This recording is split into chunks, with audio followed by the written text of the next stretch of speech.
podcast. My guest today is returning Matthew Ehret. He is an author, researcher, a filmmaker. He has an incredible film coming out very soon, although it might actually have aired by the time we air this.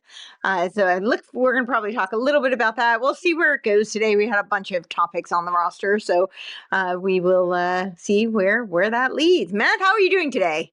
Hey, Courtney, I'm doing great. Always a pleasure to be with you. Likewise. Yeah. Thanks for being here. So there's no shortage of things going on. I know we had talked about the Pope, and the last Pope was a Jesuit, which they're not supposed to be popes, right? That's my understanding, but he was. And that was one of the topics we had thrown around, was this Jesuit takeover of the Vatican. And then you also had sent me this article, which I had not read before. It's titled "The Darwinian Perversion of Christianity," and this really resonated. I'm actually in the process of writing a Substack on, if I get the chance to finish anything, but I'm talking about the Christian veneer that they're using, and the three that I had brought up were, I'm seeing it in ARC, which is, Jordan Peterson's Alliance for Responsible Citizenship, Game B, which was not at all a Christian movement, but Jordan Hall, who is one of the founders of Game B, recently converted last year. And a lot of what he's talking about, he has a video where he's at Prospera. So this is Peter Thiel's Prospera, and it's the Startup Societies Foundation where he's speaking. He's doing a presentation. Apparently, he did one 4 years ago that was called Game B. Was it Game B Network States? I think that's what it was called. That was 4 years ago. And then he recently, this year, did this one. It was a very short one, but it was on Network States. Anyway, the cliff notes of it is that at the end of it, he talks about liturgy and how we should use liturgy we need to incorporate this concept into the network state. And he's essentially talking about using liturgy for communitarianism. And yeah, I'm pretty sure that that's not what liturgy is about. But he also was in a video recently, a podcast. He's doing the circuit because he was part of this Limicon conference. But he talked about how, somebody had asked him on this podcast about how Ephesians 4 in the Bible teaches you collective cognition. And so they had a whole discussion. Yes, I know, the look on your face is priceless. That was kind of my response. Yeah. So we have now and then there's a whole podcast which actually was titled Game B Christianity. So they're bringing this up, but it was just, to me, before I gave the benefit of the doubt initially, but before I even knew what was, much about his conversion, it just really kind of it felt very reminiscent of the Russell Brands and the Candaceoans and, a lot of these figures who are converting. But when you hear him talk, it's very similar. He talks about Christ consciousness, which is really not very Christian, at least not in the Bible. So we have that one, and then the Dark Enlightenment, because Peter Thiel keeps saying he's a Christian. I'm not sure how it's commensurate with biblical Christianity, but somehow accelerationism and transhumanism are Christian in his worldview. But yeah, he has a bunch of shows and written material where he talks about how he ties Christianity to this Dark Enlightenment kind of concepts and, justifies it through Christianity. So anyway, when I was reading your article on Chardin rewriting Christianity, essentially, it also reminded me of his intellectual disciple, Barbara Marx Hubbard, who took it upon herself to rewrite the New Testament. Right. She told her dear friend Buckminster Fuller, that she had this vision that the New Testament had to be rewritten. And so she took it upon herself because, of course, who was going to do it but her? And she's clearly the visionary who would have such an insight. And Bucky told her that he had the same vision. He was so proud of her. So I guess Teilhard de Chardin's visions had been executed through Barbara Marx Hubbard.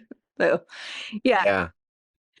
So, yeah. So, but yeah. That's all. that was a lot, but no, but it's definitely Yeah, it's the same theme, right? Like this point of corruption is always the deification of the ego. I think that that's part of like the way the devil kind of like gets in and gets in control is by creating movements, ideological, spiritual movements that amplify the ego, which is normally something you want to like you don't want to get rid of the ego, like the ego, the sense of like I, self-consciousness. Like you don't want to get rid of that, but you want to mature it and harmonize it with a contextual reality, which is beyond yourself as you mature from, the terrible twos of thinking the universe revolves around you.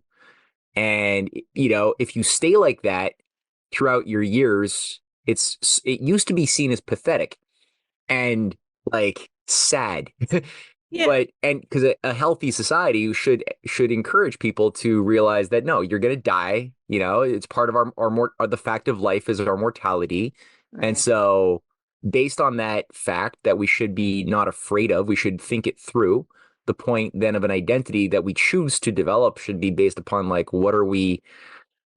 how do we situate our role and our purpose in a broader continuum that will resonate long after we're dead, and the good works that we do and the thoughts that we leave are going to resonate, and we want to be amplifiers for God's creation and will and reason and love. And so to be the best possible amplifier we could be should be sort of the goal as our egos, harmonize with that. And these guys, they just avoid that entire process completely and go straight to the deification of their ego and start seeing themselves as the creators of truth, in a very selfish little way, and associated with political power. This is so destructive. It's done so much evil to humanity. And yet, Barbara Marx Hubbard, all these Lucius Trust people that you've exposed so many times over, and Buckminster Fuller and Tayel de Chaldane is no exception.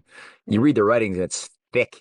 It's thick with this like new agey, light in life, virtue signaling fake philosophy that is very attractive on some level to many people, but it's all rooted in this deep, deep arrogance that they're somehow uh they have been that they're a member, that they're members of some high enlightened aristocracy Yes. that's just better than most everyone else, and that they can thus, because of their experience of gnosis, Yes. play the role of gods shaping the game board of humanity. And and yeah, I was surprised to see that Sheldon was so explicit, which is why I quote from him so much in my essay. This um this one right here. I mean, you had a whole bunch that were, very explicit, but in your essay, in a letter dated March 21st, 1941, he wrote, "I cannot fight against Christianity. I can only work inside it by trying to transform and convert it. A revolutionary attitude would be much easier and much more pleasant, but it would be suicidal. So I must go step by step tenaciously." So he's like literally admitting that he's infiltrating from within to subvert. yeah, exactly. It's very clear, like he wants to recast Christianity in something he thinks is more befitting of the ideology that he's committed to, as somebody who lives his life to devoted to fusing Darwinian principles into Christianity, which is completely like oil and water. Like it's these are incompatible. There's incompatible ideas of man, of the creator of the universe's law in both of those systems. And he devotes his life from a very young age to fusing those things together to try to impose Darwinian logic or deify. He wants to deify Darwinian logic, which is highly mechanistic. It's highly rooted in a randomness, a principle of assumed randomness of the mutations that are just rolling of the dice occurring at all times, that sometimes give rise to a bigger claw or whatever, that gives a predator the ability to kill more of the weaker, that we're not as lucky on the dice rolling as he was or she was, Right. and they can procreate more. And that's one of the core elements of Darwin. The rejection of any type of directionality is also a core element of Darwinianism, which is I mean, teleology is super important within Christian, and I would say every Abrahamic faith's religion, when it's at least the well-grounded versions of all of these faiths. What makes them viable is that there's a moral teleology, that there's a purpose beyond the momentary fluxes that we could choose to look at in a process that's tied to something, again, moral, that is unfolding. And so there's so many points of these incongruences between Darwin's sort of the Royal Society controllers like Thomas Huxley, the handler of Darwin, and the school of authentic Christianity. So to try to merge them together and even commit frauds the way he did, playing a directing role in things like the Piltdown Man hoax, the Peking Man later on, decades later, like these provable hoaxes where they, that he played a directing role. He was the guy who found these random like shards of bone and teeth that was so-called discovered to be the missing link that somehow proved Darwin's theory, which didn't have missing links in the evidence, right? So that's Darwin presumes that everything is gradualism, everything is slowly adapting. But the problem was the fossil records and the evidence of nature shows that we don't have gradualism. We have these discontinuous leaps, which was a big problem for Darwinism and still is today. Mm-hmm. But so Chaldea was like, oh, I found it. I found the thing between monkey and human. And it was like while he was on vacation in England, and it was just, he happened to be the guy who just stumbled on. And then they proved, years later that it was just like a spray painted dog bone merged onto, or dog jaw merged onto a monkey head or something that fooled a lot of experts for many years. Mm-hmm. And then when that, so this guy's like a liar. He's playing the role of a stage magician for something very bad, and yet he's treated like he's some enlightened hero of the new age. It's nuts. It is truly nuts. And I'm not fully like, I don't know the whole history but it does seem like he had lots of handlers. That's my guess, that he wasn't just a grandiose hubristic character. I'm sure he was that as well, but I would imagine they used that in order to have. Well, he seemed to come from, he definitely had some handlers. Like, in my article, I bring up one of the key groomers of him as a young boy was George Tyrrell, who was a Jesuit modernist. These modernists of the 1880s, 1890s and he's French, but they were like obsessed with making the church relevant. So reforming the ethos of the church in order to make it adaptive to the times that it found itself in.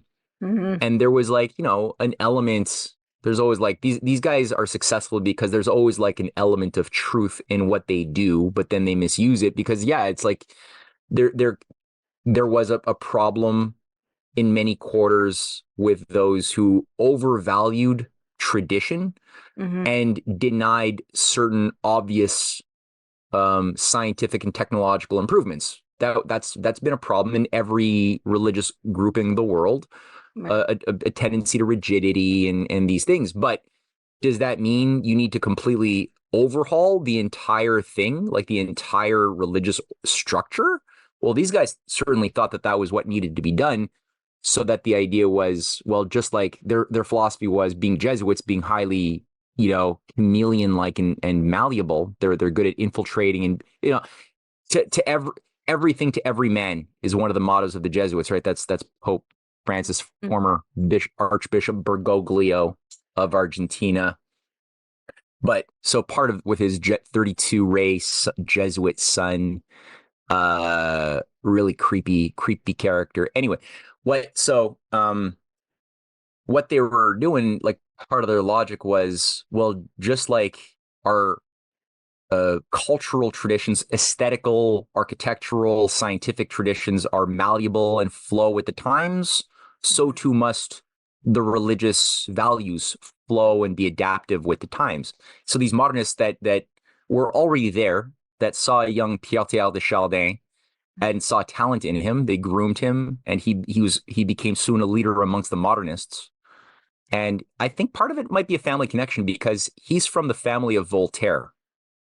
that's also useful to keep in mind. Voltaire being a key figure behind the Interesting. most perverse expressions of the Enlightenment, Yeah. um, and himself part of a high bloodline, Jesuit trained, I think is probably not a coincidence. Right. Um, Probably you'd find some, I would imagine, as we often do when you do digging on these things, some Rosicrucian, Invisible College connections, which is almost always something you walk into. I didn't find it with Voltaire yet, but I did. Voltaire was the big popularizer of Sir Isaac Newton and Right. the enemy of Leibniz, who wrote his Candide in 1740 something, 1742, to try to attack the dynamic thinking of Gottfried Wilhelm Leibniz, the guy who actually discovered the infinitesimal calculus and was a leading statesman, grand strategist, kind of like a Benjamin Franklin type, scientist, statesman, artist type, who was an enemy of Newton and the Rosicrucians. So the fact that Voltaire would both provide the most biting, visceral, disgusting attack on Leibniz's legacy, and at the same time be the big promoter of Isaac Newton, the Rosicrucian alchemist, Mhm. is probably not a coincidence. And so, yeah, the fact that just a few generations later you'd have Chaldea coming out of that, I think great great great grandnephew or something, probably also not a coincidence. Yeah, but definitely handlers, definitely family connections for sure. Yeah. Well, this beyond good and evil concept is definitely straight out of like really all of the ancient mystery schools, right? Definitely the Kabbalistic kind of concept of the primeval evil. Obviously Nietzschean will to power, right? You transcend. He wrote his whole book on beyond good and evil. Um, Mhm. yeah, so I thought that concept was really interesting too. I didn't actually know that about Chardin. Well, you can pull up that quote again. That quote on Beyond Good and Evil. That's worth reading. We could read that. Yeah. Yeah, he's very explicit. You want to read that? In our modern perspective of a universe in a process of cosmogenesis, the problem of evil no longer exists. Events are essentially subject to the play of probabilities of chance in its arrangements. It's absolutely unable to progress towards unity without engendering evil here or there by statistical necessity. And then you put Yeah. the very act of bloodshed, war, and evil on the earth were merely necessarily events on the path of life governed by that beautiful future omega point, whereby humanity would evolve into a transhuman species of loving cyborg. Former Jesuit historian Malachi Martin wrote that Teilhard was not overly shocked bloodshed uh, not overly shocked by bloodshed, regarded violence as a necessary concoction of evolution, and seemed to have enjoyed war. What he saw of it, death, bloody or otherwise, was what he called a mutation. Yeah, this guy, he had a very disgusting philosophy, but yeah, he clearly liked Nietzsche, who he also liked. And again, just like Mm-hmm. a Christian trying to say, I adore Darwin, it's absurd because Darwin's philosophy is not just incompatible, it's antagonistic to Yeah. Christian core axioms. But same thing for Nietzsche, who completely despises Christianity and the idea of judging good and evil. Nietzsche, it drives him nuts. He devoted his life to annihilating any ability to judge right and wrong.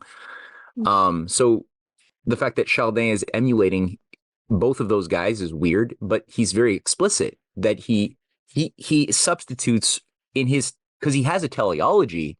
He has unlike Darwin, he has a directionality in his model of the universe and the unfolding of life. However, um, what he does, because that's what you see in Christian theologians, they believe in that there's a directionality, Right. except that he substitutes right and wrong, good and evil as factors shaping the unfolding of that directionality for simple complexity, Mm-hmm. quantitative complexity. And that's where we're moving into greater degrees of quantitative potential. Mm-hmm. And to the degree that there's more quantitative potential, whatever that even means, because it's super underdefined, Right. that is the right thing to do. the wrong thing to do is to reduce. But then what does that potential mean in his mind, right? Who is he devoted to? What's his worldview? Well, he's a eugenicist. He believes in racial superiority. He believes in the superiority of the higher breeds, which he probably thinks, being from a high family tied to Voltaire, he probably thinks himself to be one of these divine bloods. Yep. So your idea of potential becomes increasingly, like I was alluding to, a world of loving cyborgs. Like it's his idea is that we are going to merge with machines, which is why he's working with Julian Huxley, the president of the Eugenic Society. They're very close collaborators for many, many years. Yep. And together they co-formulate in the 1950s the notion of, like, the modern notion of transhumanism. Mm-hmm. And it was, Julian Huxley and Chaldea, who both co-promoted that at the same point before anyone else. Mm-hmm. 7, his new bottle for red wine, right? Or new wineskin, new wineskins for new wine or something. I think it was, yeah, something like that. New bottles for red wine, I think. New bottle for new bottle. Yeah, something like that. Julian Huxley. Something like that. Yeah, that was the Julian Huxley new trap. Wine is what it was. Yeah. I have red wine, but yeah, new bottles for new wine. But it was 1957. Yeah. Yeah. Yeah. So yeah, these guys are just are absolutely gross. And again, they masquerade their language, their cold, eugenic, anti-human language, behind a loving set of terms. But when you look at the way that they're thinking, those terms of love and goodness that are so attractive, they don't really mean anything, because they ultimately despise humanity. They think evil, or the creation of mass murder, injustice, are, like the author correctly noted, the Malachi Martin, himself a former a repented Jesuit who exposed a lot of this, though I think he might also be he might be a limited hangout. I don't know. But Malachi Martin made the point. He sees everything as just like a necessary mutation. The injustices, the brutality, the wars, all of the evil that we would identify as evil is not only necessary, it's kind of good, because it's accelerating the tension needed for those mutations in the spiral. Is what yeah. To this imagined omega point. Yes, this is exactly. I wrote about this in my book. This is you take the polar opposites, right, and they create the dialectical churn of the centrifugal force that helps them spiral up towards the omega point. That's exactly what it is. So you need that. You need both the good and the evil in order to achieve the transcendence, and that was And it's such a lame backflip of mental gymnastics, where the good becomes in practicality. Oh yeah, that's a wonderful. And I love the AI image that you constructed. It's fun. But that I've read through a lot of that. What? Huh? I've read through a big chunk of that. Okay. That's excellent. Thank you. Yeah, it's the cover was definitely a very collaborative effort. It took a long time to get AI to even do any of it, because the input was just not coming out at all. But then my lovely handy graphic artist, who he was able to work some magic. So massaged it into behaving well.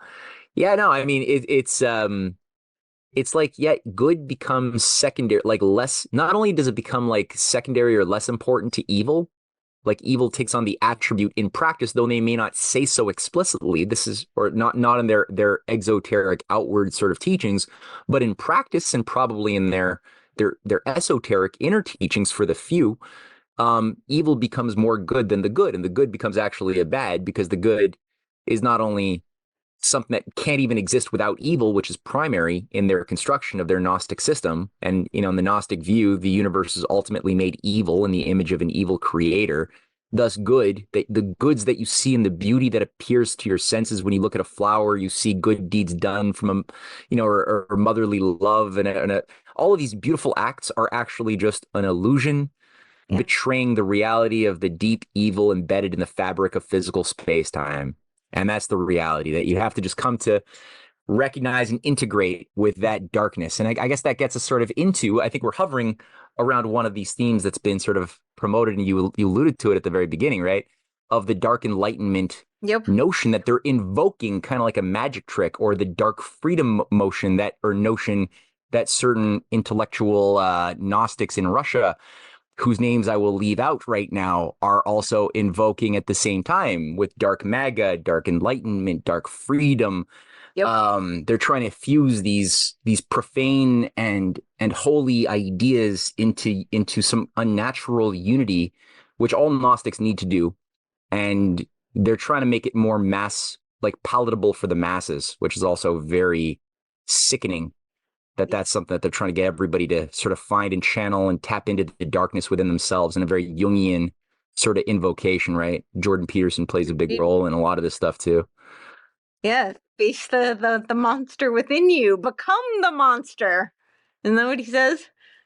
Something like that. Yeah, like channel it, make it work for you. And yeah, it's all of a sudden like you're identifying more and more with, and it's like, but why not like transform? Okay, if we have shadows, we have shit in our subconscious, okay, but like why can't we be like creatively potent Mm-hmm. without channeling this darkness? Why can't we like become more sublime, like transform and ennoble our being to become lovers of truth and goodness, and sort of domesticate that beast to become useful as part of that process, not as a beast that's evil or that's channeling dark feelings and passions that are like, you know, like really demonic. Like just ennoble it as a human being probably should, I would say, as we, you know, work on our like the ego, right? Like the Mm-hmm. ego with all of its subconscious influences and the irrational things we do and self-sabotage. Like, why just treat the ego as if it's something that you have to um either, you know, integrate with darkness or like subdue by self deprivation or beating yourself like a flagellant, but instead just like ennoble it to love the good and to go out, you know, to just be a better person every day and to learn how to find love for yourself and love for the other as you harmonize your identity in the short time we have in this life. Then they don't even go there. It's like that doesn't even exist as a thing for these people. They never bring it into their discourse because they don't like it. They're in opposition to that way of thinking, in fact. So Well, that's I think they're ultimately anti-human, right? This is yeah. you're talking about the eugenics in this article and the Malthusian principles, and they are inherently anti-human. And really, when I think about the ego is there for survival. It's a protective mechanism. So it's not, you know, it's not to be deified so that we can become our own gods and, you know, have this egoistic framework where we become these narcissistic, hubristic, you know, megalomaniacs. That's not the purpose of the ego. So it's not to be glorified, but it's not to be shamed either. It's not like the root of all evil. It is there literally for survival. It's there to protect us. So if we have a love for humanity and we want to see humanity flourish, not in the, you know, human 2.0 kind of way, but, you know, truly become the best versions of ourselves, then we would see the ego as it's there to protect us and recognize when it's serving us and when maybe it's not serving us so much. But it's coming from, you know, experiences or, you know, some, like, it's a combination of things, right? The nature, nurture, sometimes just the circumstances. But sometimes we have egoic responses, and it's from something that has been, you know, it's a trigger, and it doesn't necessarily serve us anymore. So it's for us to use our reflective introspection to determine, okay, this is I'm having this reaction because I am in survival mode, and I need this. You know, this is there to protect me, or okay, maybe this isn't serving me anymore. But it's you Right. know, that's a love that's coming from the perspective of a love for humanity, love for self, love for others, not, you know, a deification or shaming kind of a Yeah. duality. Right. Yeah, and that sort of like gets at so when you look at like the Christ consciousness, or you know, he has this whole model of the universe being, you know, having been created by cosmogenesis, and you got the biogenesis later on that gave rise to life, and these different phases. Yeah. These phase spaces that have an element of truth, like that there's a divine spark animating creation, that there's a divine spark that also animates the appearance of life. And out of that, you've got, human consciousness that emerged. There are these emergent things that properties that do seem to exist. Sure. And then ultimately everything's moving towards his assumed state of that omega point wherein this Christ consciousness will emerge. But if you're an elitist and a eugenicist, and you're calling for the scientific purification of the species according to eugenical principles, which Courtenay de Chaldin is, and he's explicit about that, then what does your idea of that even mean? Does that mean everybody in your world is going to somehow actualize their Christ divine consciousness and become all perfect beings who are God? No, not at all. It just means that you and your initiated elite are going to be able to integrate the absolute good with the absolute evil that you think of as inside of you into some unity. And then you'll be better able to clearly lord over as high priests or, overlords, the vast majority who have to stay underpopulated and in the Shadowlands, so that they are not allowed to develop their potentialities because they have to remain slaves.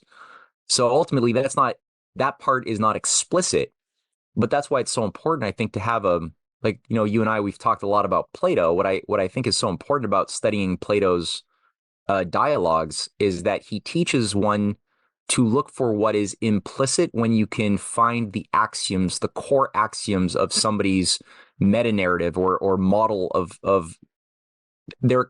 Everybody has hypothetical models that they have, whether they were put into their heads by teachers or experts or their family and friends that they just took on the opinions of, or that they even thought through a little bit on their own in a philosophy class. But we have core assumptions about the universe and about economics and about the purpose of life.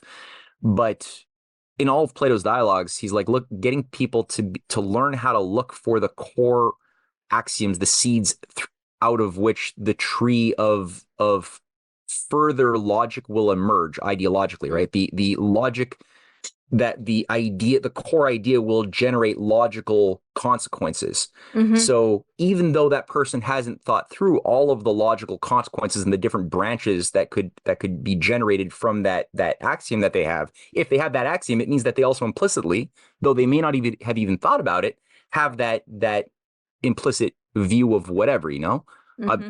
I believe human beings are bounded by the same principles of the monkey species. Okay, you believe that? You're a good person? Fine. Did you know that means you must also conclude that we need to have a depopulation program at some point? Because our populations do tend to grow geometrically, and that outpaces the amount of food replenishment that can be generated. And at a certain point, you can calculate relatively that a crisis point will be hit as we exceed our carrying capacity.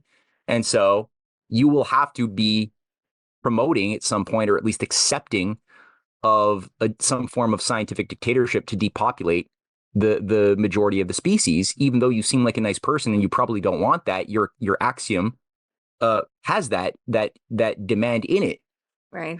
You might want to either accept that and become a dictator or a fascist, or maybe revisit your axioms if you want to stay a good person and think through another way of addressing what you thought a human being was. That might have another attribute beyond our animalistic monkey-like attributes.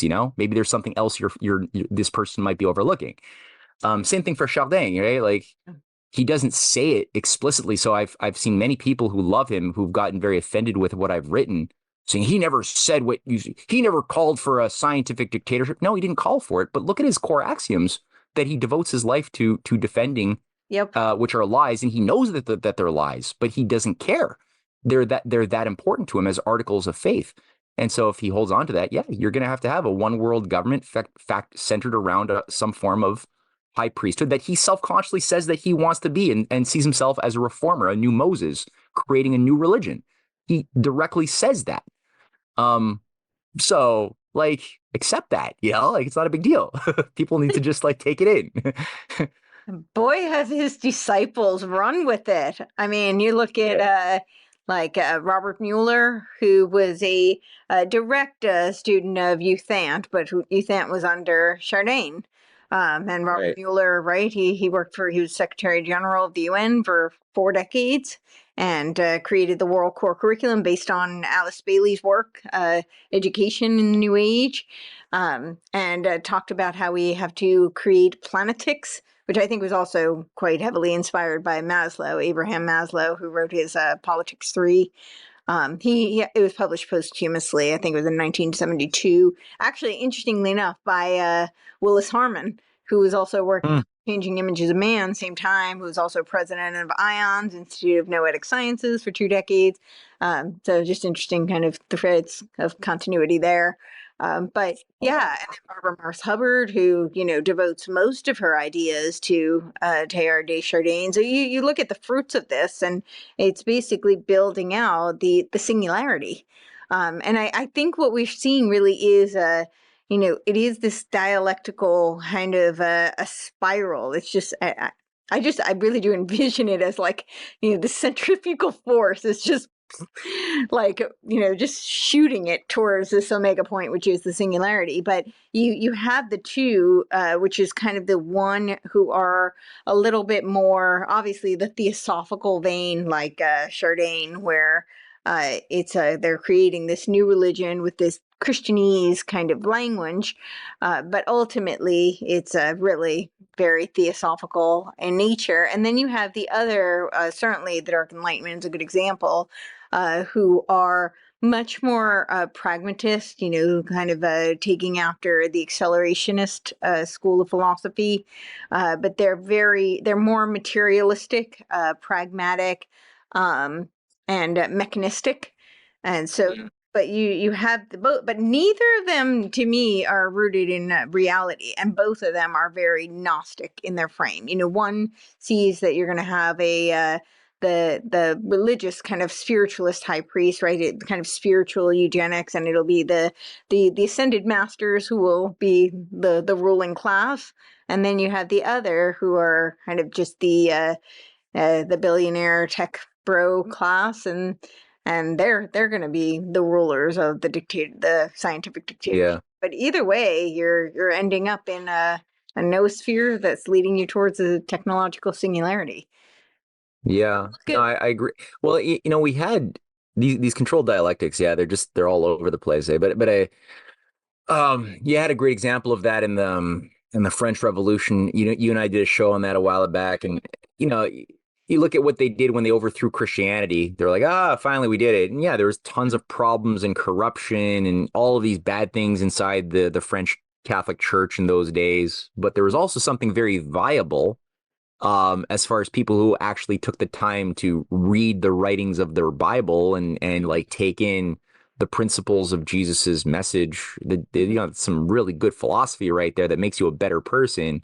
Oh yeah, that's it right there. Yeah, that's the show we did. And so, they finally did it. They banned Christianity, they extracted it, and then they're like, well, we need to still satisfy the religious needs of a people. You can't organize a state without that. So then you had these different factions going to war with each other within France, between the Girondins and the Jacobin crowd and the Gironde.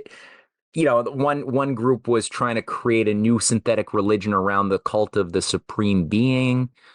The other group was trying to create a new religious cult around the cult of reason, Mhm. which wasn't really reason at all. It was just like Enlightenment, Voltairean logic and Cartesian logic to the extreme that denied the possibility of a transcendental metaphysics or a god.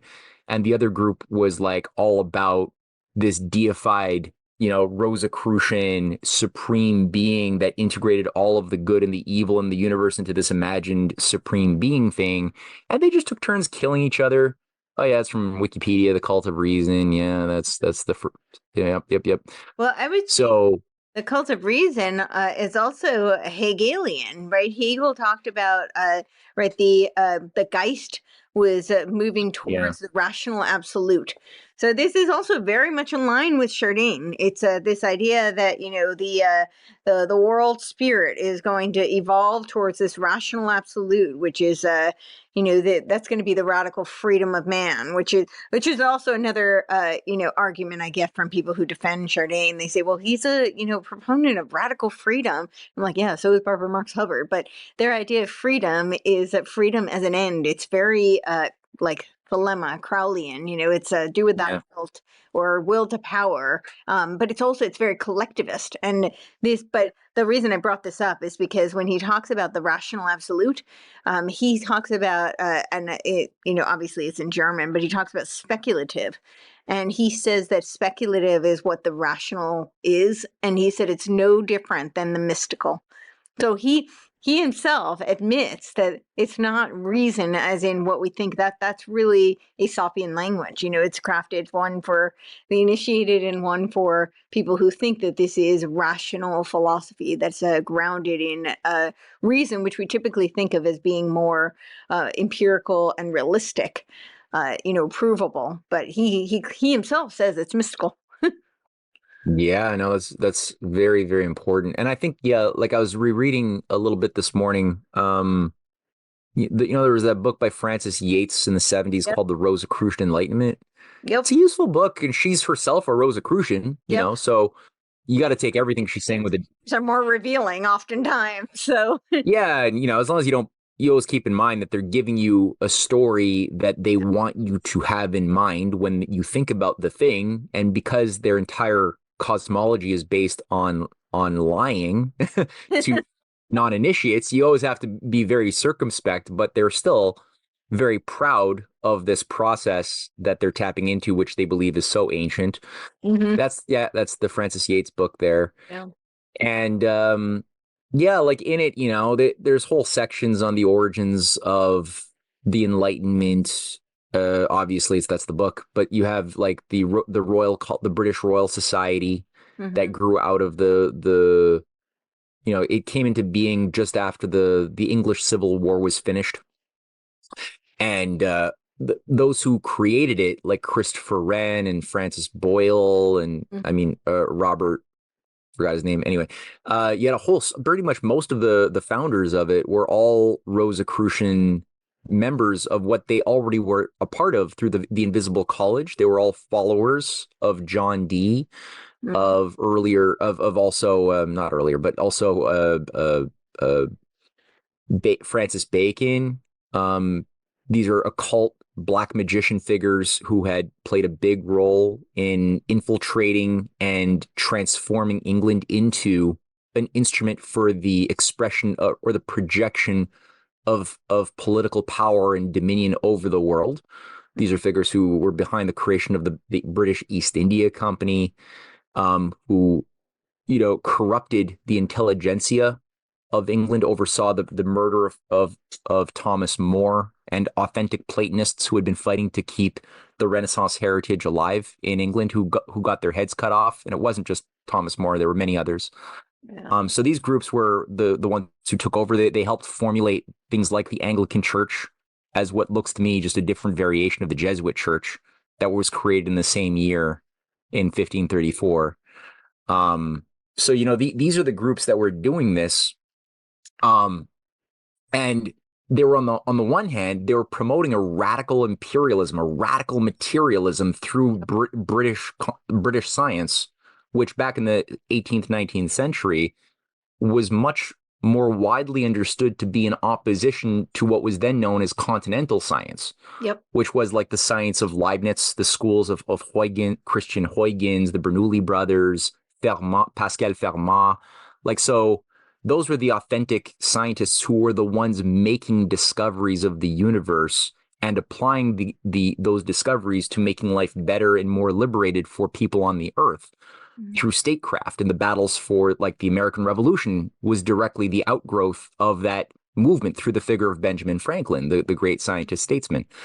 So you had this like movement in opposition to the British imperial school, or empirical, which I'm starting to see as the same thing, promoting like radical the idea that science should only be descriptive, rooted in your five senses, um, utilizing only pattern recognition thinking, which I'm sorry, like that's a pattern recognition is a useful thing that that we should do. Yeah. But if you limit yourself to pattern recognition thinking, you think like a computer. That's what computers do. They look for patterns and they draw conclusions Move us and they extrapolate. AI. Huh? Yeah. It's convenient for people who want to move us towards the cyber Satan AI. Right? That's Yeah, what it does. Yeah. it totally does. And people have to think about it, like how that works. But so they're doing that, but they're all in their inner core occultists Yeah. who don't actually use that method in their life, but they're promoting that method as sort of like a trap or a cage or a net to capture as many minds as possible into a new matrix that will prevent those minds from being human. And the more you can try to commandeer science and control science and define what science is and what good scientific practice is, the more you can ensure that no new discoveries will ever emerge. Maybe new techniques might emerge, right? But not new discoveries, like really big discoveries. Those can't happen anymore. So that's what they were trying to do. And it was, again, better understood back in those days that the potent traditions of the real Platonists in opposition to the Neoplatonic Gnostics were located throughout what was then known as the continental science, of the mainland. And there was a war going on. And so I see, like, increasingly, like you said, the effect is to get people, if they are radical empiricists at a certain point, but they want to express their will at a certain point, but you don't believe in higher principles. Well, all you can do is Nietzschean will to power. You can try to impose your will onto society, and politically that can manifest in very rigid forms of tyrannical social organization. And that's one path, like you said, that's going to naturally homogenize society as it expands and projects power, destroys the weak for the benefit of the few that have power. And that's one path, but and it always is in conjunction with an occult network that's using a different way of thinking, but getting the same effect. So it's a very disgusting left-hand, right-hand path thing that converges. And Pierre Théel de Chaldée is all about convergence, right? Like that's in all of his writing, how we're going to get all these different opposite attributes of humanity to converge at this imaginary future point. Bailey has her own thing on it too, in for Luciferian awakening thing. Yes. Well, with the Enlightenment, I think it's very interesting because, and I see this theme recurring constantly, but it's when you have the like uber empirical kind of materialistic school of thought juxtaposed with the completely mystical, all faith based. Then it doesn't leave room for, I would argue, the Scottish common sense realists were great at creating the a framework for a hybrid. But the reality is that you're always going to fall short in one or the other, because if you're, regardless of what faith based, even if it's rooted in some sort of like a biblical framework, if it's all coming from just blind faith, that takes you out of, I mean, I would say Christianity and even, Judaism, the traditional Abrahamic faiths don't take you out of reality. But, if it's all in the mystical realm, then you're not dealing with the here and now, and you're not dealing with the tangible. And the reality is that humans are able to know things, right? We do have five senses. We can prove things. There are things we can know, but we are also inherently limited, and every human being knows that, right? People know that there are things that we just don't know, that we can't know. So obviously the empirical materialistic framework is going to fall short, because there are things that we can't know that do require faith even for us to just function. And so I think that what happens is the oligarchical social engineers start pitting those two against each other intentionally, because both systems are completely flawed. And when you get to the end high enough through them, you realize that.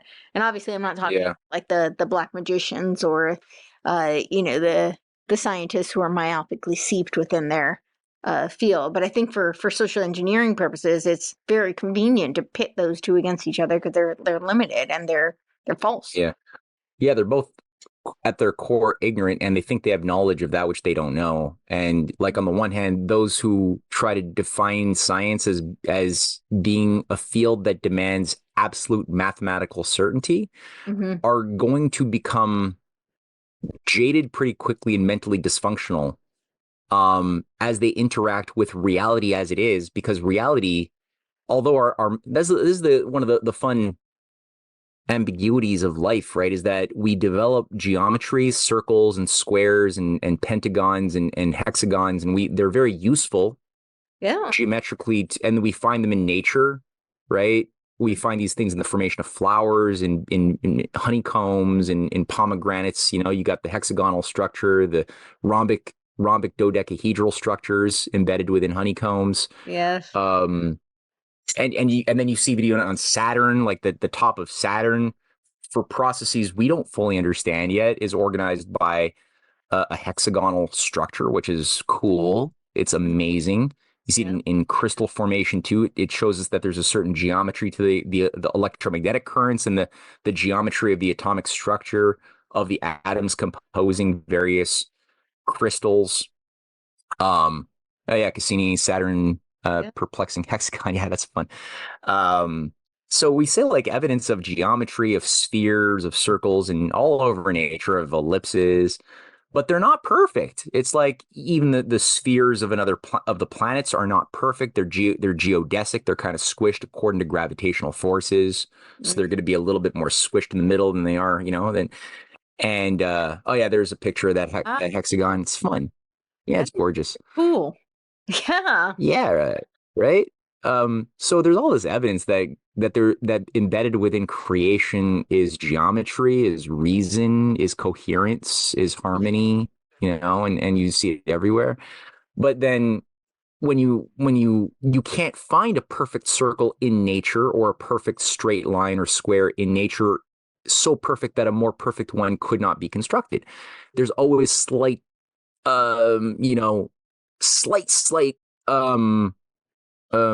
disfigurements in these things.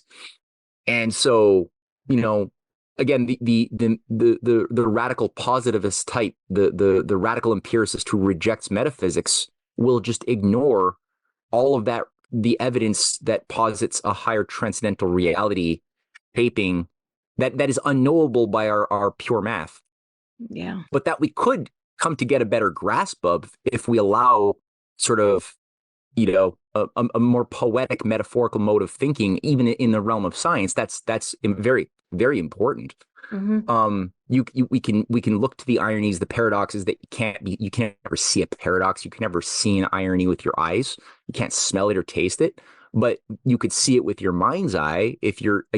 Plato helps us build our muscles to see paradoxes more and more perfectly.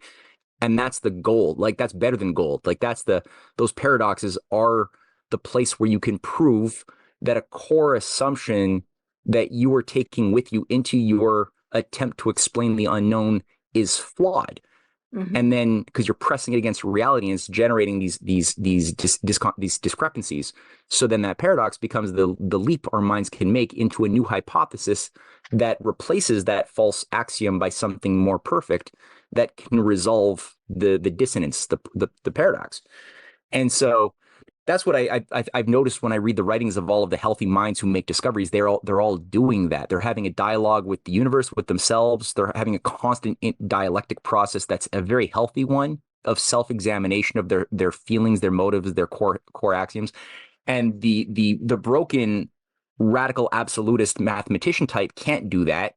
And the mystic, the radical mystic, which is usually the consequence of a slightly more honest radical empiricist who can't ignore the evidence of the golden section of these higher ordering processes, they're like, okay, well, they exist, but because they're intrinsically unknowable, like that's what Kant says. Kant was the guy who inspired like largely the entire transcendentalist movement. Yep. He was like, okay, these discontinuities exist, but the only way we could know them is through some gnostic leap of revelation that is tied to some mystery cult experience Yep. of a feeling.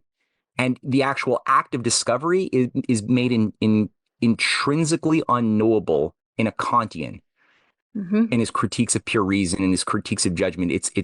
He's declaring war on the intelligibility of that process of eureka, and it becomes purely a mystical experience, which is why his followers, even though he promoted an empiricist mode of thinking in his school, his followers generated, like what Ralph Waldo Emerson was a follower of Kant and generated his entire transcendentalist movement from the principles of Kant, which is totally, it makes lawful sense.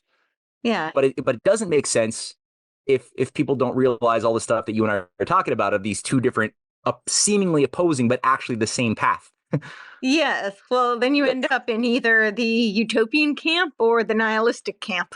Uh, Yeah. the followers of Kant, right? Because the transcendentalists, I would argue, were very much in the utopian kind of, or I would even say like a lot of the modern libertarians were disciples of Immanuel Kant, and they either end up in utopia, which is nowhere, but utopian kind of projection that they think is going to be glorious, or they end up in nihilism. Yeah, that seems to be kind of where It, this was. that that that essay that you wrote, by the way, The Transcendentalist Roots of the Fabian Society, Yeah, that you just had up on the screen. that one, yeah. Yeah, pop up that article again. Yeah, this one. Yeah. Yeah, that's great. The Transcendentalist Roots of the Fabian Society. I love what you did with that. That's good. Yeah, Thank you. and that's Yeah. Well, totally. they were like a new age group, and then this They were a was new age group, it right? Yeah, switched off into the Fabians. So, yeah, and people like Annie Besant, who was also a theosophist, yep, and yeah, that's exactly it. The Fellowship of the New Life, and it created the Fabians, but the Transcendentalist movement also gave rise to the Theosophists, which yep, merged, ironically, into the seemingly Darwinian eugenical materialist groups of the Fabians, which had a yep. bunch of theosophical carryovers that seemed to be of a different universe, but they were actually two sides of the exact same coin. Same. Ralph Waldo Emerson with the glowing eyes. That's fun. Yeah. Yeah. Annie No, Besant. the guy was a demon. He really was. Yes. Annie Besant was also founder of the Malthusian League. So, yeah, Mm. there's not And just so was Emma Goldman. Oh, Emma Goldman, the anarchist, was also a leading member of the Neo-Malthusian League too, with Bertrand Russell. the birth. Right? These radical empiricist eugenics types who are promoting anarchism were also tied directly into these spiritualist circles who are like trying to talk to the dead and channel forces from the beyond the grave and capture spirits in the ether and all the The yeah, this one was not as this one was very a little bit more controversial. How Immanuel Kant's mind-bending philosophy quietly gave birth to libertarianism and anti-realist thought. They, oh, I'm yeah, sure that made you a lot of friends. yeah. People love that. I think I made a few enemies in the process of that one, but I think it's just important, and this is not to say that all libertarians are, anti-realists or nihilists, but I think it's important to, a lot of people don't consider the roots, the philosophical roots. And this is why ultimately, even though people think of it, I think because of Kant's nominalistic nature, people put like a, little box around what they think is freedom-minded. And they don't necessarily understand the underpinnings of the movement that they're following. They've just kind of, identified with it. They identify with it as being, individualistic and freedom-minded, but that's not Yeah. necessarily the origins. And I thought it was important because we're seeing a lot of, the Dark Enlightenment characters who are appropriating, and they're actually not really authentically even libertarian in the true sense anyway. But they have certainly adopted a lot of this, the labeling, and the Peter Thiels are very much appealing to the libertarians, and this is what the Bitcoin cities and Prospera and Vitalia, which has been renamed to Infinita now. You gotta love that they're always renaming, so you Mhm. have to wonder why they're doing that. But Yeah. yeah, so I'm just seeing this. They're very much appealing to that crowd. Yeah, this is the Infinita city. The city. Infinita is a network city where founders build towards longevity through biotech, computation, and science. First hub based in Prospera, Roatan. Yeah, Oh, yeah. So it's okay, yeah. the area of Prospera. It was called Vitalia initially, and the old label. So you can probably find it on the way back if it hasn't been scrubbed. But it used to say Vitalia, and it would say a city where death is optional. So this is definitely Yeah. transhuman adjacent. Now they're couching it in longevity because that's code for, transhumanism. Um, and these people are all tied into like, qualia life, which used to be neurohacker. Again, another naming rebrand. And I haven't done enough investigating, but I'm really convinced that qualia life is an operation. It has a board of 60 people. And on it's like everybody in the game B sphere, maybe not everybody, but most of the game B sphere is in this qualia life board. It was Neurohacker. It's Daniel Schmachtenberger, his brother James Schmachtenberger started it. And then it's like they've all been platformed by Rogan. And who else? Deepak Chopra is in this, like on the board of it. So, and it's under the, banner of being longevity and health. But it does seem like there's something more going on because it's like everybody is in it. All the evolutionary leaders are, Joe DeSena. I mean, it's like Brookford. Yeah. There's so many people in this. And Zachary Stein, who was inducted to the Club of Rome last year. Scott Barry Kaufman, who is a disciple of Abraham Maslow. His mentor was Martin Seligman, who was, directly under Abraham Maslow. Dave Asprey. Yeah, it goes on and on. So, Wow. but anyway, they're all like the whole Peter Thiel. Oh, Gabor Mate too? Aw, damn. I wanted to like that guy. I've lost a lot of heroes, unfortunately. Yeah. It's been, this hasn't Yeah. been super fun. They're so obsessed, with like merging behaviorism, Darwinianism, and mysticism into these like hodgepodge cybernetic doctrines to Yeah. redefine our species. And like, yeah. And they're afraid of death, right? Like that's one of the themes you get with these movements that they're, I mean, you can listen to Peter Thiel's speeches as well on his fear of longevity, his desire to meet his, yeah. I mean, they're so obsessed with cheating death. Yes. Or what's his name? The Google engineer Ray Kurzweil as well is just obsessed with talking to his dad again. Like broken people, broken egos who have never dealt. They've always run away from that most fundamental question about what does it mean to be a human? Like, what's this all about? And you know, we sh- they didn't bother trying to resolve that question. And so because they can't resolve it, they live their life for over hedonism and over sensual gratification on the one hand. And then they're afraid of death. They're afraid of losing the only purpose to their life, of their libido's not working anymore and getting sick. And then God forbid, finally dying.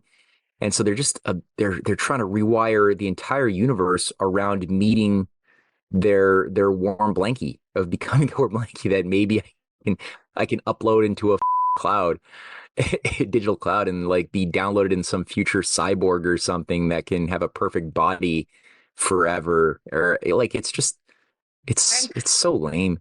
Creating Jourdain's noosphere. I mean, that's right. There's no individual, they have no value for free will. And so they want Yeah. to eradicate free will by merging us all into the one. And Yeah.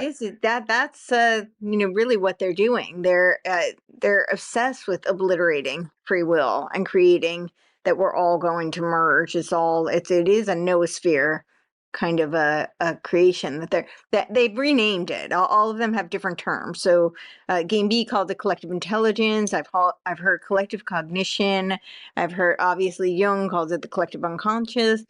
There's I don't know. There's a million different. I couldn't possibly think of all of them off the top of my head.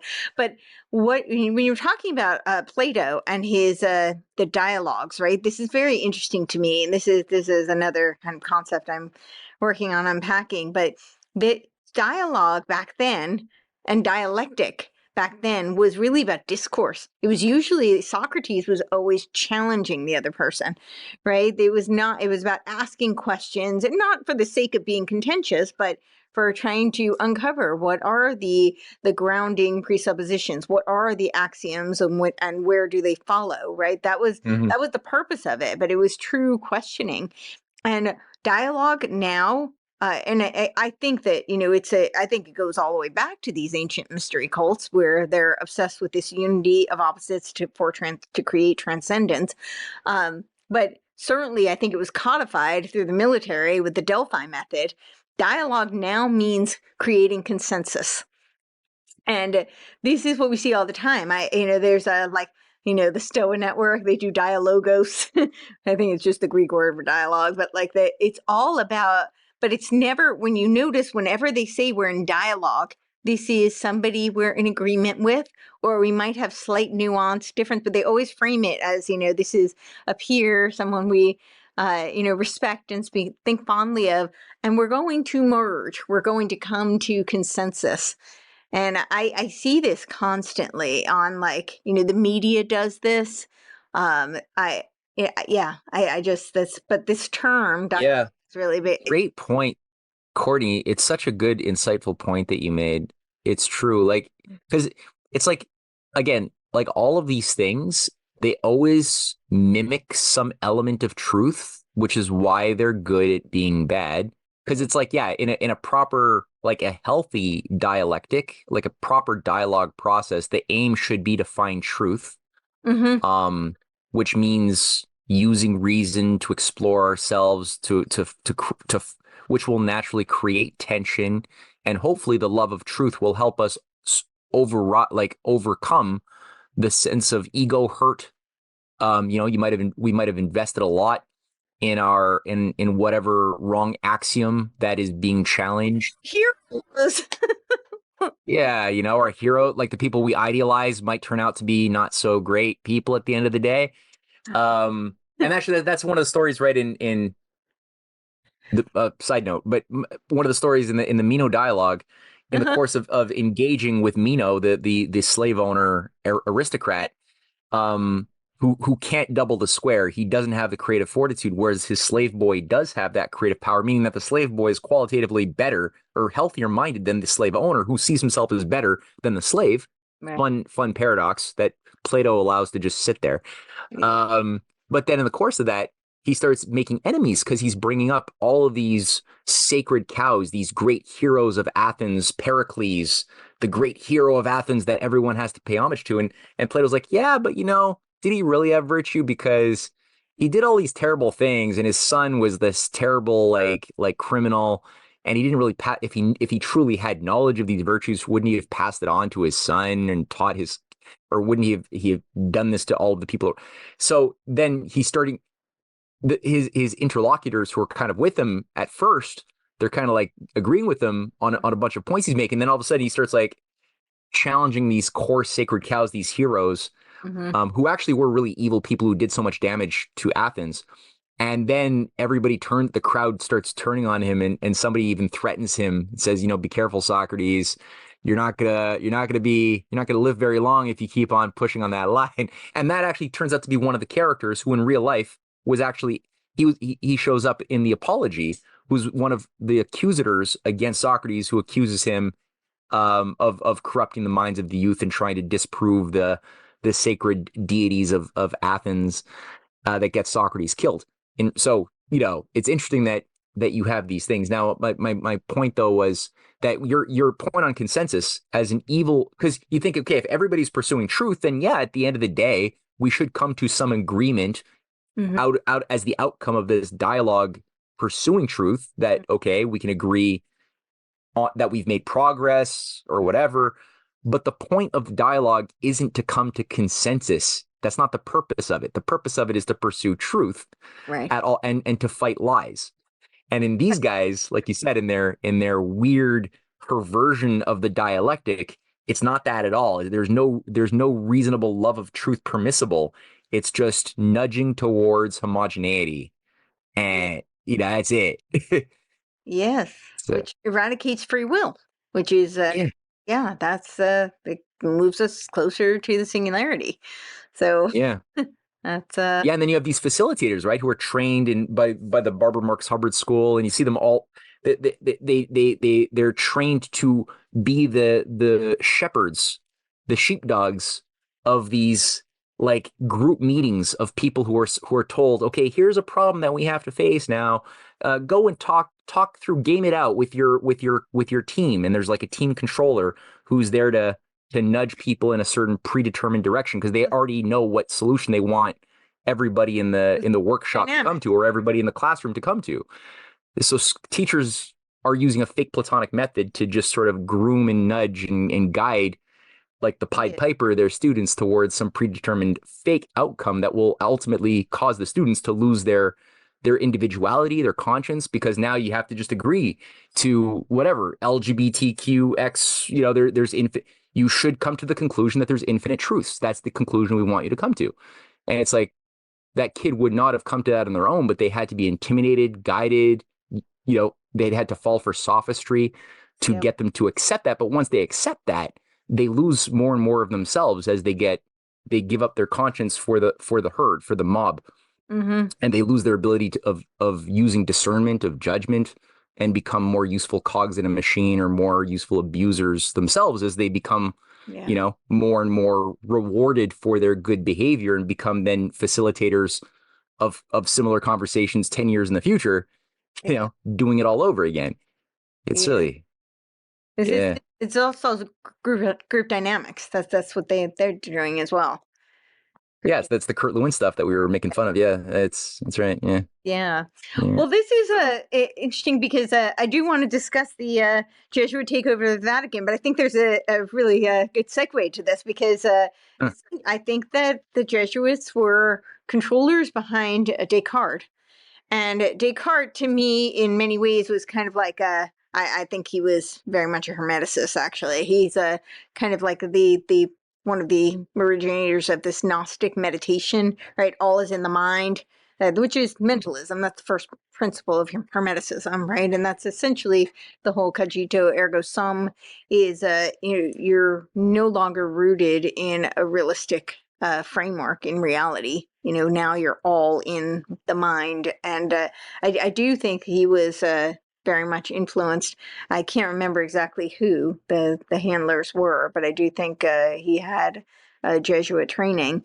And then, of course, we've got all the people we've talked about that are down this theosophical line of thought. Um, and now we have the last pope who was a Jesuit, even though they're not supposed to be. And now we've got this new one who you had before we started talk. We were talking about how he's a Knights of Malta, which is kind of the paternal kind of militaristic right hand path of these of the Jesuit order. So yeah, Yeah. you could talk about some of that. I don't have as much of the detail that you could fill in for us, but I can see it. I can see the big picture map. Yeah, the meta narrative. No, it's definitely, I mean, that's what we're trying to do, right? We're trying our best to triangulate in on the truth, and we Yes. can't necessarily get at it directly, but we can look for contextual dynamics that have multiple moving parts and try our best to hold as much in our mind as we can to triangulate from various directions into the thing we're looking for, Yeah. and generate ever less imperfect hypotheses that Mhm. will account for the causation behind why unnaturally terrible changes have occurred to humanity and continue to occur. Well, also, Because it's either like, I was just going to say also to just like pull back some of the curtains of the deception. I think that's yeah, really what I see so much of. There's the deception, and I feel like the deception is also once people start to see a little of the deception. I think like in the case of just we were talking about the Pope. If you take the example of him, I think a lot of that was starting to be exposed because the It's like the movie The Conclave where they picked the intersex guy. So, people were seeing how far it was moving in that direction. If that was some sort of predictive programming, I don't know. But, it was moving so far in that direction that now I feel like they had to swing into, I mean, they picked an American, first of all, but it's like they're aware that people are starting to see through some of their game. And so now they shifted a bit, but it's still deception marching towards the same place. So I don't know. Yeah, absolutely. Yeah. Like, uh, it's Thank you so much for watching. I hope you are enjoying. I just wanted to remind you that this is a viewer-sponsored show, so I really need your support. And you can do that by heading on over to CourtenayTurner.com. I spell my name like Courtenay. That's CourtenayTurner. And the first thing you'll see is the follow me, and that's all of the ways you can connect with me and all the various podcast platforms that I'm on. So you can pick your favorite. Of course, the next will be the Substack. And this is a great way that you can support the work I'm doing. And you will get all of the podcasts early and ad free if you are a paid subscriber of my Substack. And I also put out articles on there as well. And so you will get access to that and also to the book club. So you can join us for a discussion, and it would be awesome to get to connect with all of you. So if you're interested, check that out. That is CourtenaySubstack.com. And I believe it is $8 a month, although we do have a founding membership as well. So that is a great way that you can support me for what I believe is the price of a latte these days, once a month. So if you want to trade one of those out, I would greatly appreciate it. And then, of course, there's the snail mail option. And I have loved this so much because it's been such a treat to get handwritten letters, and some of them are so beautiful, really kind words of support, and I do really appreciate it. And you can also send fiscal support to Courtenay Turner, 6041 Rural Plains Circle, Suite 110, number 106, Franklin, Tennessee, 37064. And that is a great way if you want the analog option. So check that out. That is listed on my website as well. And then we have other great affiliate products. And if you find something on there that suits your needs, that will be a great way that you can support my work as well. So thank you all so much for watching. And if you want to see this continue, I hope that you will consider, if you're in a position to do so, to keep the work going. So I'll let you get back to the show, and I hope you're enjoying it. Thanks so much.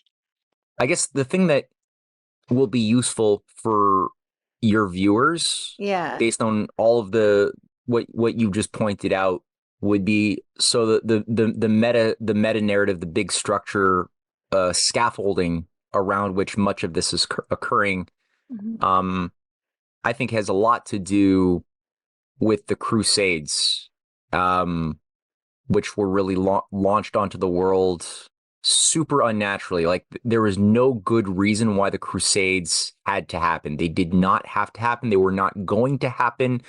The cultural tendency that one can observe, by and large, despite its problems and human ignorance and all of those things, was generally one of problem solving, finding diplomatic bridges, points of cooperation between the Muslim and the Christian, even the Jewish and the Chinese worlds of the 8th and the 9th centuries, even into the 10th centuries. The tendency was for peacemaking and looking for, well, what are the universal qualities of my neighbor, despite their linguistic and religious differences, and despite the various gnostic arsonists that are trying to persuade me to go to war with my neighbor. There was like a better astuteness over the political subtleties and sophistication of the enemy. And so it wasn't easy to get these wars going. So, but when they finally were able to launch the wars after centuries of efforts and planning and gaming and working it out, it became known as the Crusades in hindsight. And, the idea was starting in what was it, 1098? Certain, what I think are very clearly Gnostic orders masquerading as Christian chivalric orders were created.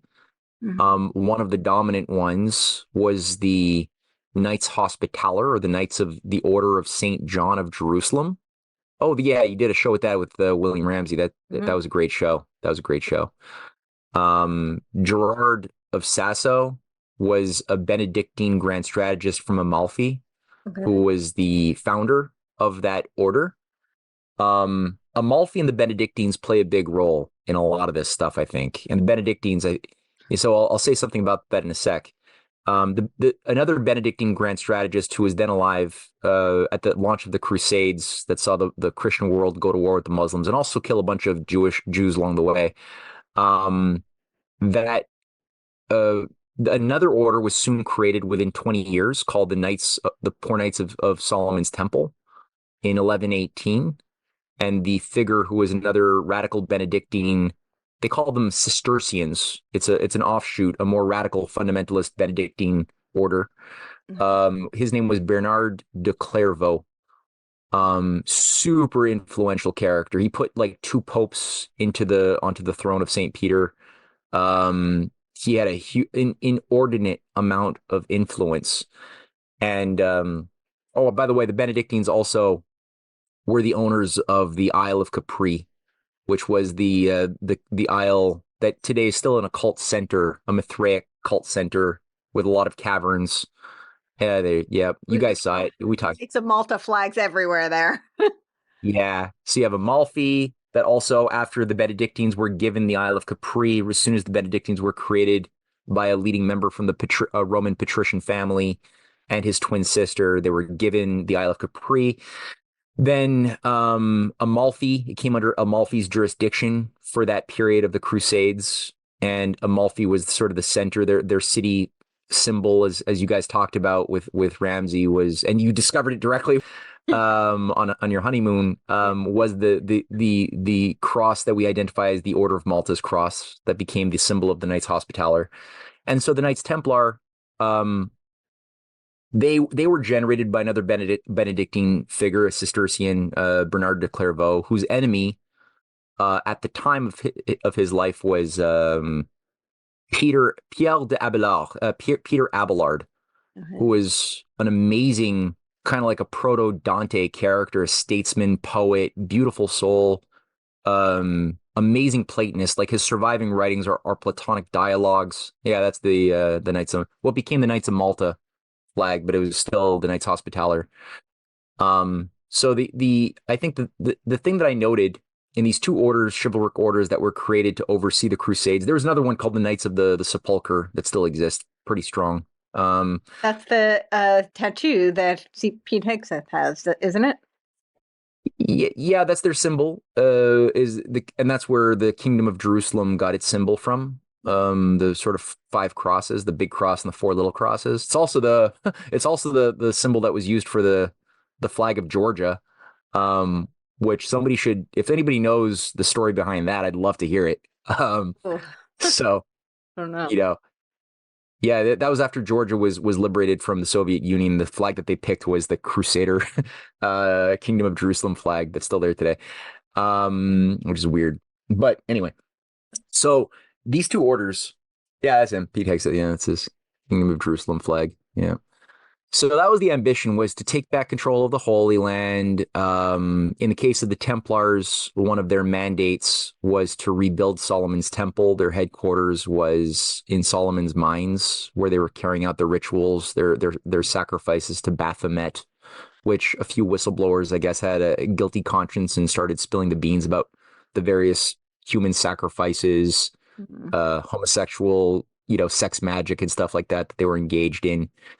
So they were very much clearly using like a left-hand path approach to their idea of uniting the sacred and the profane, a Dionysian. I guess you could say the Dionysian path was the model that they were organized around, versus the Apollonian path that was used by the Order of the Hospitallers, the do your duty, be disciplined, be virtuous in the daytime, but then the Dionysian part of yourself would come out at night. So these institutions are organized around those principles as well, but they're both Gnostic. And I think my hypothesis is that, they both had patron saints, right? One had Mary Magdalene, which was the Knights Templar was Mary Magdalene, and the other one was Saint John.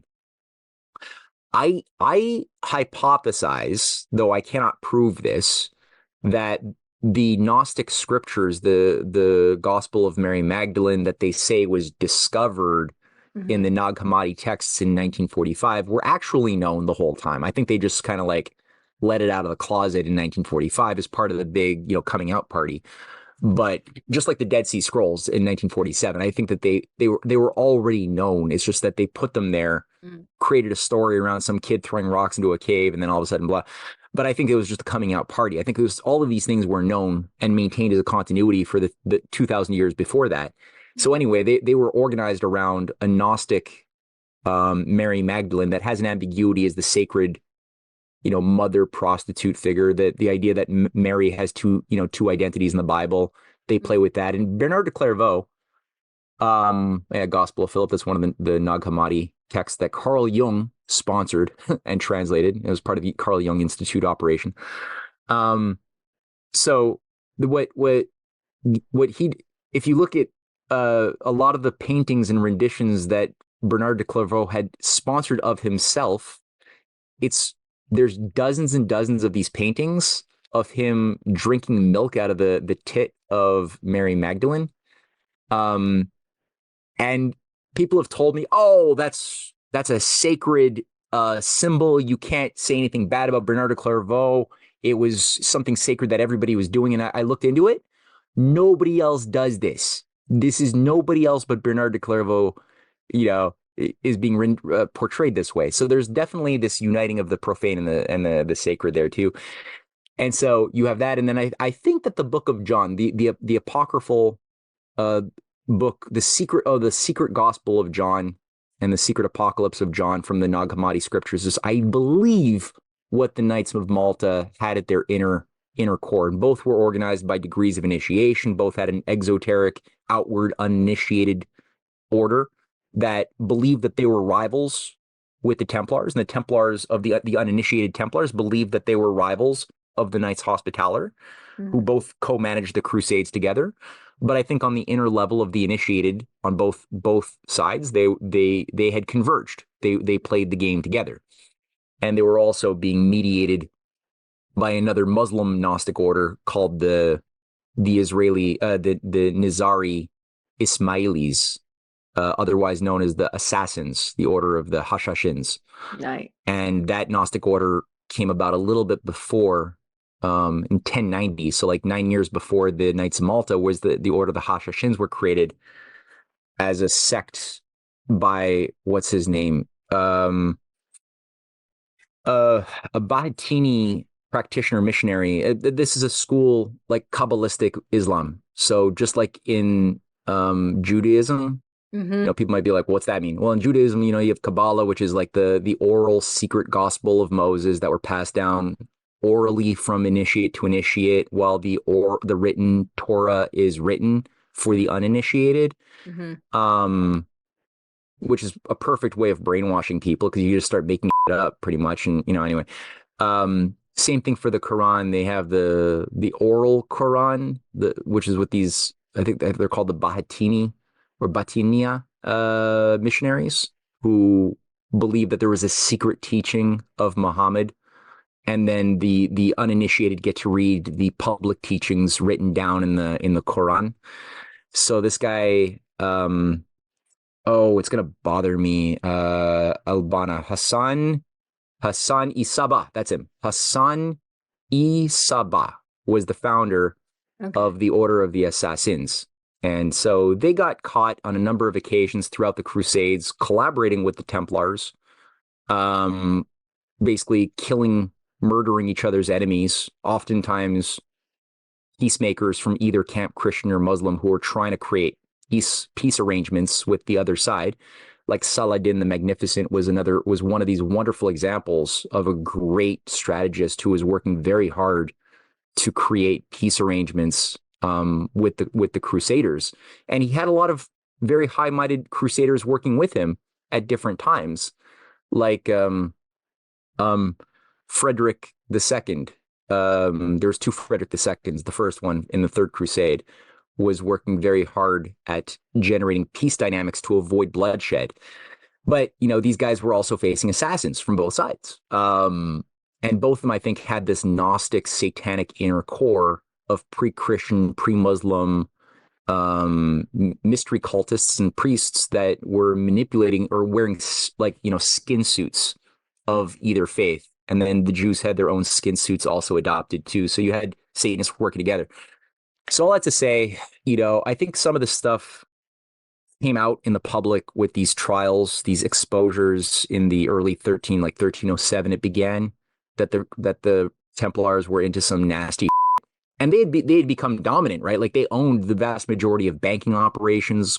They ran the piracy, like even the skull and bones motifs come from the Templars that had control of the ports through their centuries of managing the Crusades. It's huge. Who controls the ports controls the world, right? And they control the ports.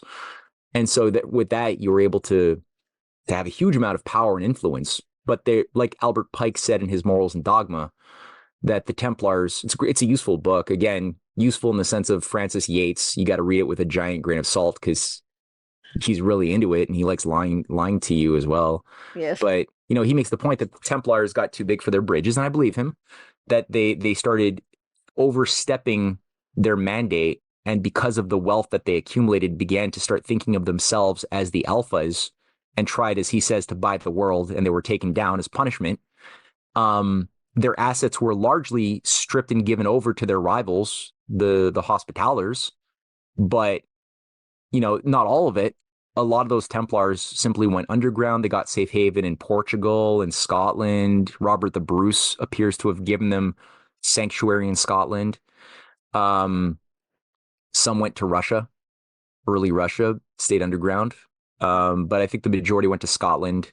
Some might have come during that time to the New World. Maybe it's possible. Like there's the Secret of Oak Island reality TV show off of Nova Scotia that indicates that maybe I'm open to the possibility that there might have been some Templar arrivals into the New World. Perhaps they might be the great white, the mythologized great white messiahs who appeared on the shores that became stories of the Incas and of many of the native Algonquin, many of the native tribes. And Cynthia's book gets at this, the master of life religion that many of the natives all over the Americas believed in, of this deep past pre-Columbus white man with a beard, and who came and offered sort of a salvation to, it's weird. And the Jesuits who were doing work with the natives were also amplifying these stories later on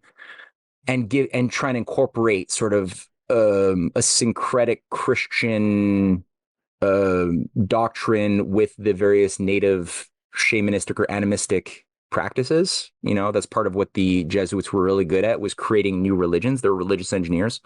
So they were utilizing that. Now, it's an open hypothesis. I'm entertaining it. I don't know if it can be proven that the Templars were the origin of that story.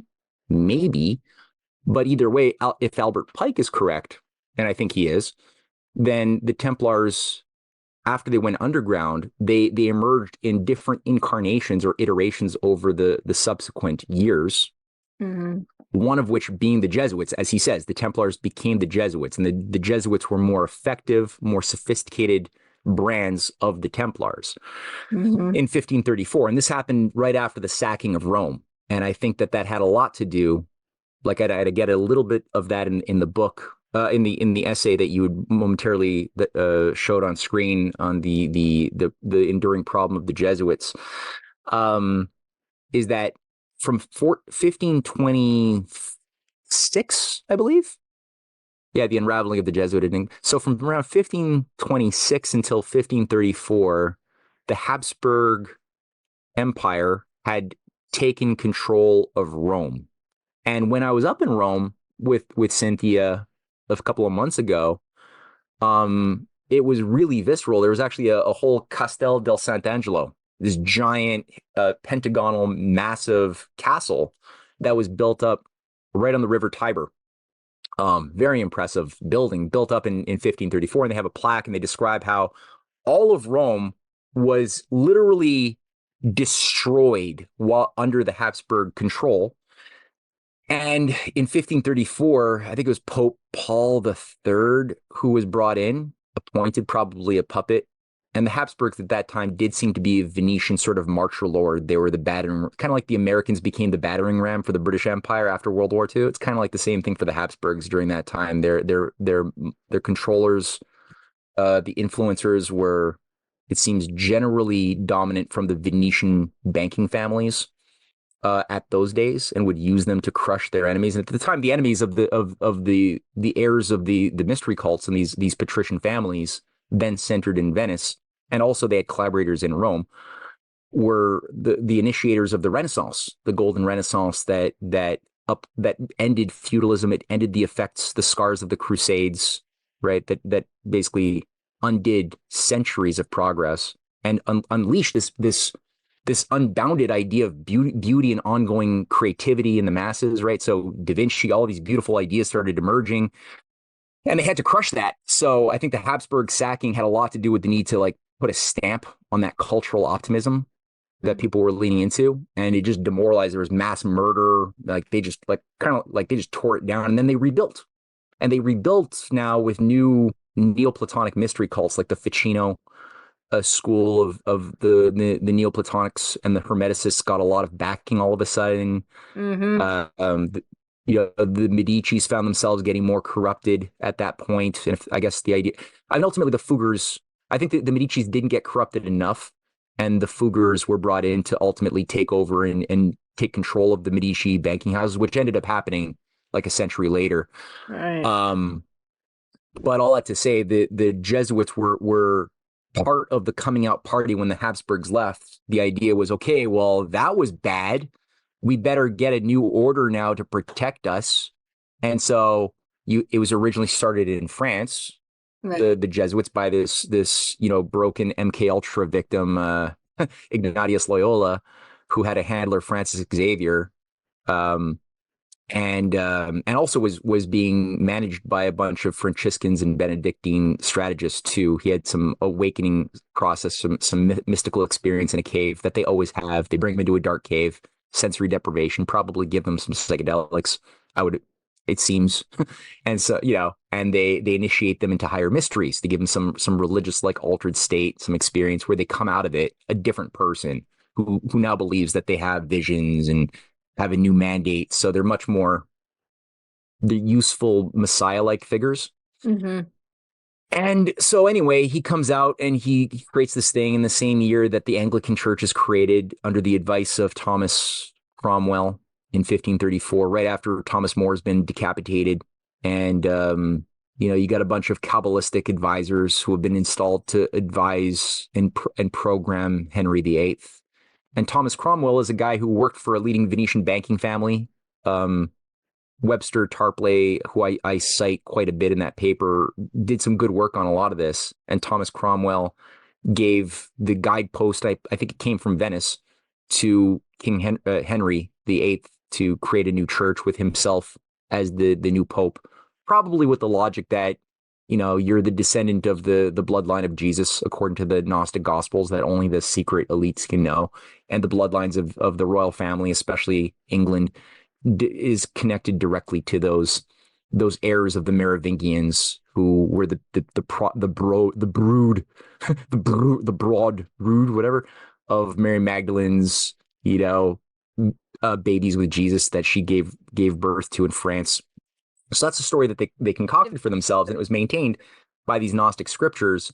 And I wouldn't be surprised, though I don't think, again, we can know, but it's a hypothesis I have, that Thomas Cromwell and others probably persuaded stupid, horny King Henry VIII that because you're the divine blood of God, it's lawful for you to create your own church.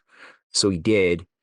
And, it became very enmeshed with Jesuitical operations that we can then map out. Now, in at the same time as all this is happening, mm-hmm. you have the Order of Malta, which is being rebranded in 1530. So as the Habsburgs are still controlling Rome, 1530, the Order of the St. John of Jerusalem, the Knights Hospitaller, they move their home base to Malta, and they give themselves this new name and this new sovereign order idea that you're a sovereign order now above, kind of like the City of London, you're above any type of man-made authority, probably including the papacy too, I would say. And they started working largely together. The Habsburgs became much more of the, they were the more, I guess you could say they were an empire that was organized around the male energy of penetration and imposition of the will of the strong onto the weak. They were the ones that ran the Inquisition, the burning of the heretics. So that many of the leading figures within the Habsburg Empire became Knights of Malta. I think all of them were. You also find it with leading members of the SS or the leading CIA figures, James Jesus Angleton, Dulles, like they're all Knights of the Order of Malta. The, Otto von Habsburg, Coudenhove, Kalergi, like they're all. So you got these right hand, left hand pass, in the Anglican Church, there's a version of that created. It took a longer time for the Anglican Church to have their own Maltese order that became the Order of St. John of Jerusalem in the 1880s. And every member of the Canadian Privy Council, the Lieutenant Governors of Canada were members of this order to this very day. And they would play off and work with the Jesuit, and all seem to have these initiatory degrees.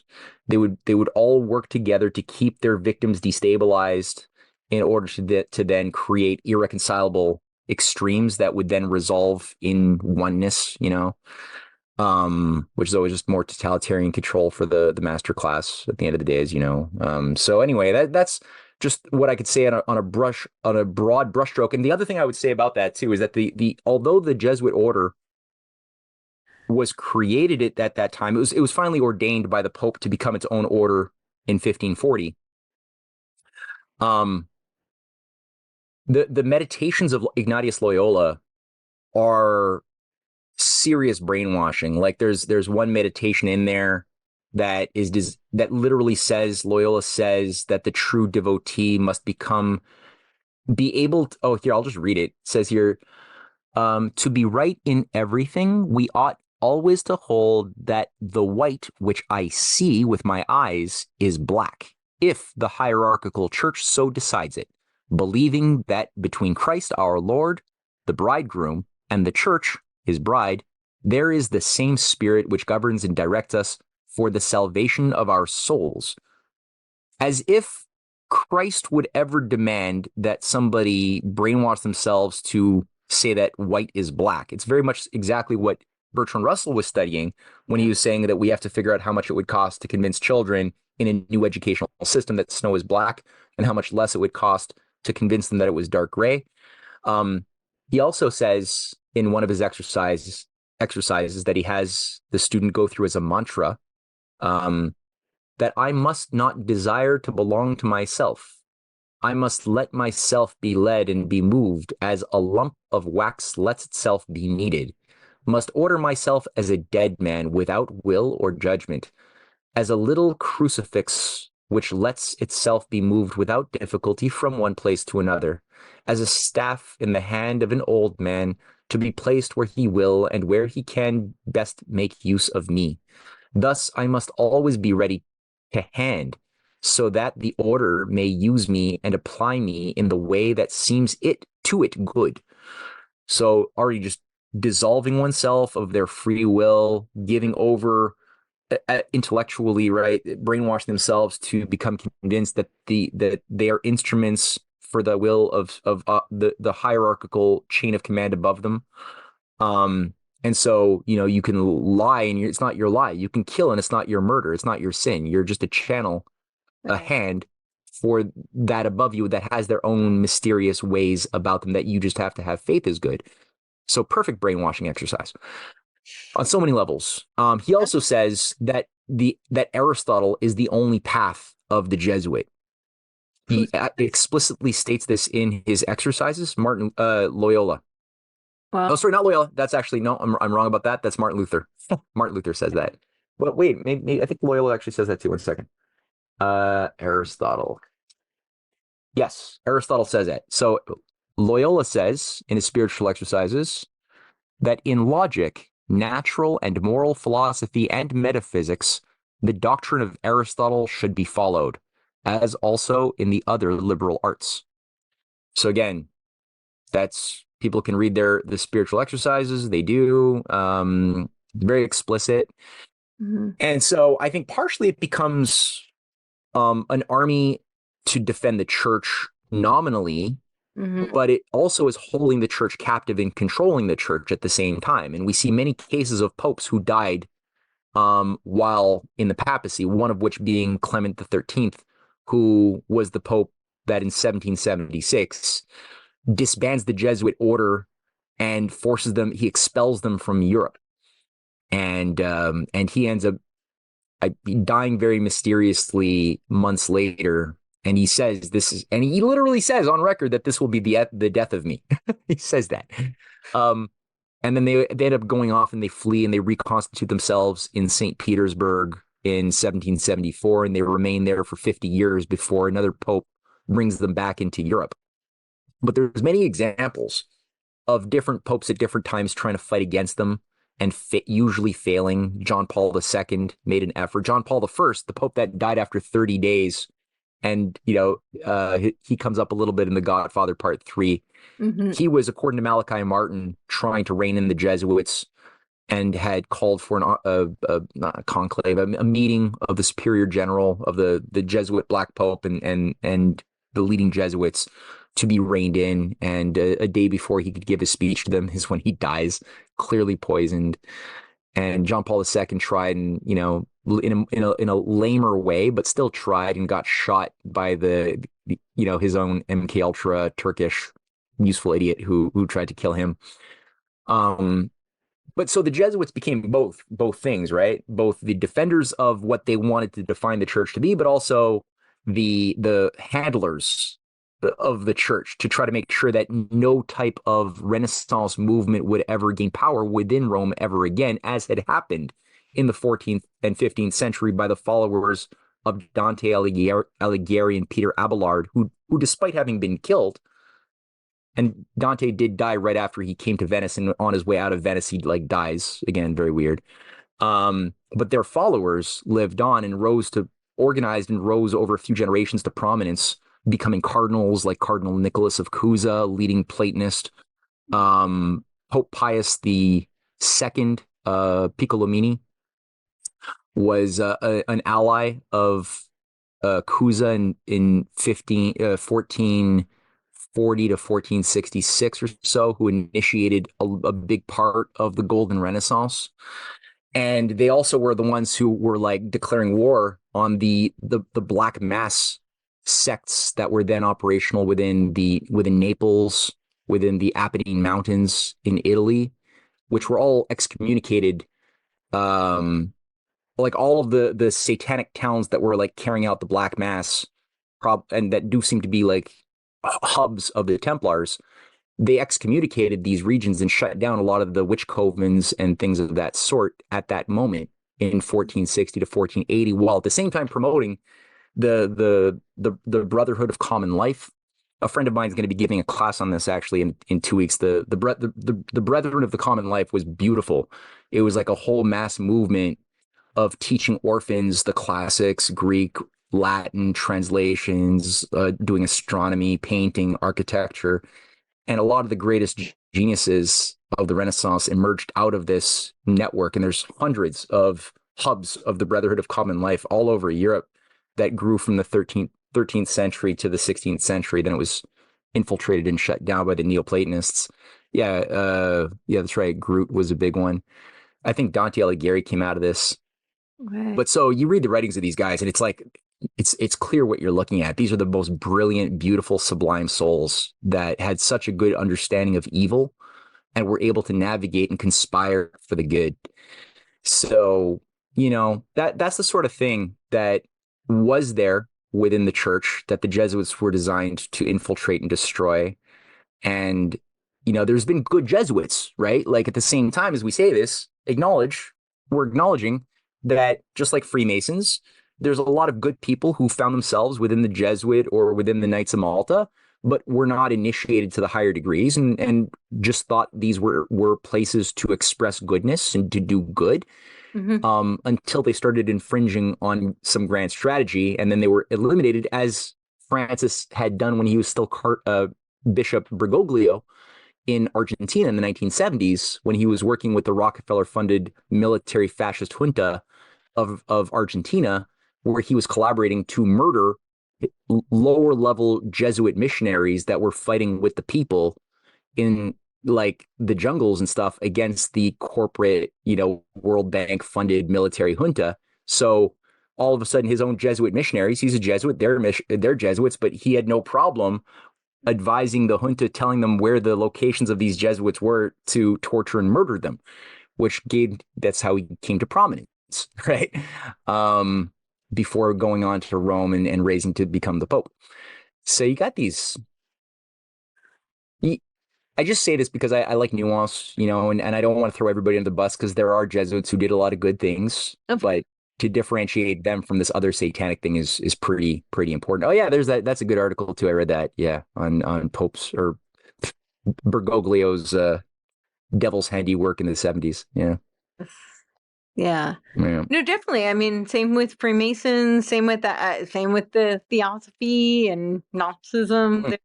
There's lots of good people who just thought they were finding love and light. So They really thought that. Yeah, they really thought that. they They built didn't question schools. side of the door of the evil dwells. Yeah. The World Invocation Day prayer that they do, they end it and they say, this is the part that creeps me out all the time, because they say that we'll seal the door where evil dwells. And I'm like, but wait, which side? Where are we locked in? Or I'm like, they don't qualify. It always creeps me out whenever I read it. I'm like, whoa. Where are we sealing the door? Wait, open the door. Let's figure some stuff out first here. Yeah. That's funny. That's so funny. Yeah. But yeah, there's a lot of overlap with these groups too, at least from what I can see. It looks like a lot of these, Knights of Templar, Knights of Malta, they work with the Freemasons groups, and there's a lot of kind of, Oh yeah. the Gnostic umbrella for all of it. But well, yeah, I mean, I think that you're bringing up Descartes, and we were talking about the Rosicrucians, the Royal Society, the Invisible College. Like these guys are the Jesuit College of La Fetch. That's where he. Yeah, right.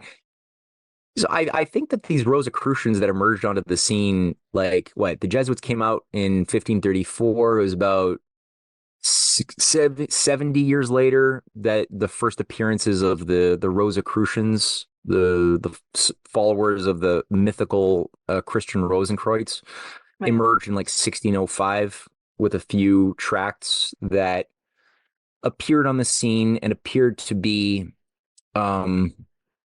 probably homages to the Red Cross of the Templars. I would imagine. I think that's what it was, and these groups oversaw. I mean, Robert Flood was a leading member of this thing. A lot of Elias Ashmole, who was a co-founder of the Royal Society, was a member of this thing, and a lot of they're the ones who took control of speculative Freemasonry, the ancient accepted Scottish Rite later on. Became an outgrowth of this thing. But I think the older one was the United Grand Lodge that emerged, I think, officially in like 1710 or something like that. But these were like the proto-Freemasonic organizations that generated and there were different factions, right? Like some were less corrupted in England. So you had like in the 18th century, you had like three rival factions of Freemasonry: the speculative Rite, the ancient accepted Rite, I forget the other one. And, in France, too, you had you had the Lodge of New Harmony, which is where I think a lot of the Platonists and like Mozart and company were organized around that was the Vienna Lodge of New Harmony. That was trying to sort of carry on the positive, healthy Renaissance traditions. Yeah. So yeah, you had in Vienna, like the New Harmony Lodge that was at war with other opposing lodges that were animated by the Rosicrucians. So you had the anti-Rosicrucian authentic Christian Platonists, often working through the lodges, but always at war with, and this was not this is not the type of bad dialectic. This was like a real fight of good versus evil. And ultimately we did see by the Congress of Vienna in 1815, when the Jesuits were reinstated in Europe to be the sort of police or the military order to try to undo the revolutionary spirit of what was unleashed with the American Revolution in Europe. That had spread quite a bit, and so there was like the reconstitution of the monarchies, of the oligarchies, and they brought back the Jesuits to be the protectors of the oligarchical structures. And so I think between 1795 and 1815, the majority of the Platonic Christian lodges were purged by the end of that process, and very few healthy Freemasons were left alive and standing at that point. There were still more signs of life, it seems, in the United States. But again, the Jesuits played a big role. They're really good at being very rigorous, mentally disciplined, very creative, very adaptive. And so they were wonderful chameleons. And the Fabians definitely used the Jesuit method to the T, to play long games, to do, like the Bene Gesserit thing that Frank Hubbard is talking about. That's real. Like, they think in terms of ages, they think in terms of listen to the Bene Gesserits talking about how they're like, they spent 80 generations creating religious myths for these people on this planet who are very clearly representative of Arabs being manipulated, by these high priests. That's how they're trained to think. So there's a flexibility about them, but there's also this anal neurotic rigidity too, because of their conditioning and those spiritual exercises. That's the goofiest logo. It makes them seem kind of cute, but you forget how evil they are when you see that. It's kind of adorable. It's kind of clever. Yeah. But anyway, so these guys work to oversee the Rosicrucian takeover of many of those American lodges from 1825 until 1840, which is where you had this purge of the humanist, like the Platonic Christian lodges in America, under the guise of the anti-Masonic movement, which was actually a Masonic movement. It was funny. And the only thing to survive that were the Scottish Rite lodges governed there was an by now Masonic party in the United States. Yeah, and it was run as a Masonic operation of Rosicrucians and Jesuits. It's funny. And it was only like the good guys who got annihilated when all the lodges were shut down during that time. And coming out of it, only the northern and southern branch of the Scottish Rite were left standing, and very few good Freemasons survived that. So yeah, it was quite. And Albert Pike talks about how wonderful of a thing the anti-Masonic party was. Albert Pike describes how blessed this movement was, because it created a purgative for the Masons who were getting too Christianized. So they were cleansed of the Christian influence through that thing. And the Mormons played a role. And okay, interesting. I started looking into it because I had this theory about, I'm much more in favor of the anti-federalists than the federalists. I think we would have fared better if the anti-federalists had won out, quite honestly. But I started looking into it. I realized that there were very few, like a lot of the federalists were Freemasons, and very few of the anti-federalists were Freemasons. There were a couple, like Monroe, who really was. The rest of them, there were like two others. William Wirt, who was for a very brief period of time, and I don't think he was actually even considered a real Mason, because he didn't get inducted high enough. And then there was one other. It was some other three-name person. I can't remember his name. But anyway, I was wondering if there was like worldview kind of clashes. Well, there was this American phenomenon of this Christian takeover of the Masonic lodges in the decades leading up to the American Revolution. So you still had evil lodges, but you had this giant takeover, which Benjamin Franklin spearheaded, of many of the dominant lodges in the Americas by the Christian movement, that was coordinating with allies in France and Vienna and Germany, and Russia. Big reason why the American Revolution was a success was because of this coordinated Christian lodge system that was able to calibrate policy with like Tsarina Catherine the Great through Benjamin Franklin recruited um, these Russian delegates in France, one of which being Ekaterina Deshkova, who was the ally of Catherine the Great, who helped her get into power. And Ekaterina Deshkova was the president of the Russian Academy of Sciences, which Leibniz had started a century earlier, or 60 years earlier, actually. So the Ekaterina became the first Russian who was made a member of Ben Franklin's Philadelphia Philosophical Society, and he was made the first American member of the Russian Academy of Sciences in 1780. And it was through these lodges that they were able to calibrate policy to assist the American revolutionaries against the British Empire, where the Russians came in and led the League of Armed Neutrality. The Freemasonic lodges were instrumental also in Ireland, where many of the Irish generals were brought in. 20 Irish generals came in to work with the American colonists and train them. You had Prussian generals too brought in, again, through the Freemasonic lodges to help train the American farmers to become warriors and carry out the fight with discipline.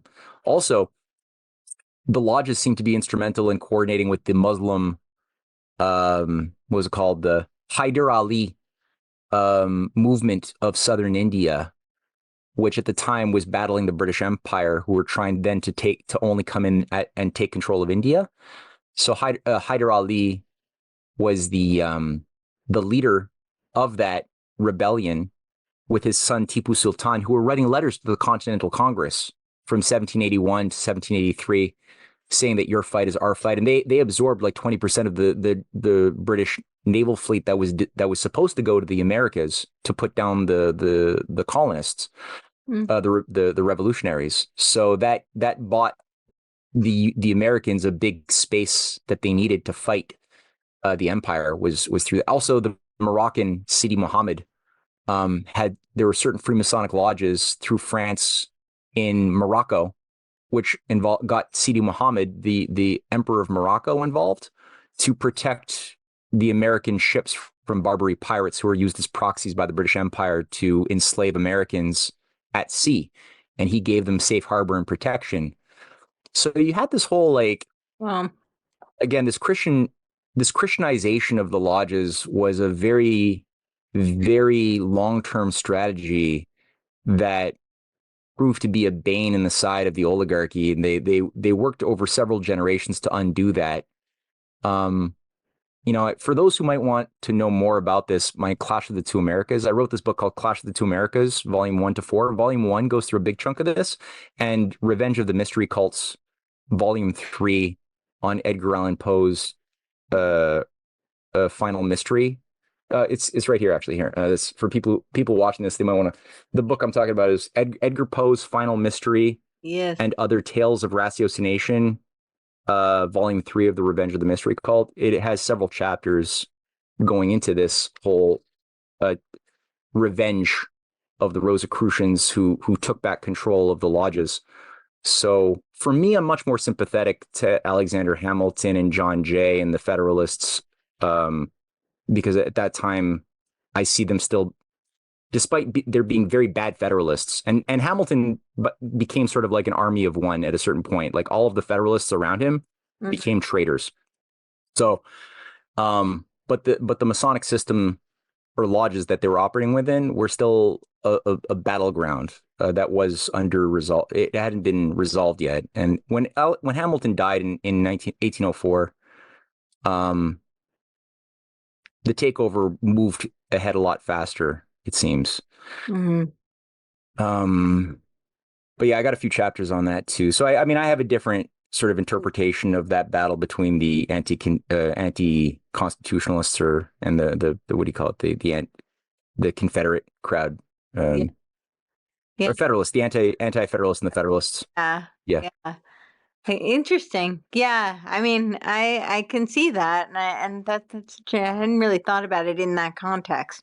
I'm just more I'm more in favor of what they were advocating for, rather. Oh, in principle, I agree with you. I just, practically speaking, like when I looked at, there's a book called The Challenge of the Credit Supply by Michael Kirsch, which is a really good, well-sourced book that I picked up, and it did a great job just documenting the economic bankruptcy of America after 1784. So between 1784 and 1787, the currency had inflated like 40 times. There was like 80 different American currencies in play. There's counterfeits everywhere. There was no revenue and there was no industry. So there was no manufacturing and no one, like it was a nation that, because of the British Empire, had been crushed of their aspirations to have manufacturing. Every time that the American colonists tried to develop ironworks Yeah. or manufacturing of textiles, they were crushed by British free trade dumping.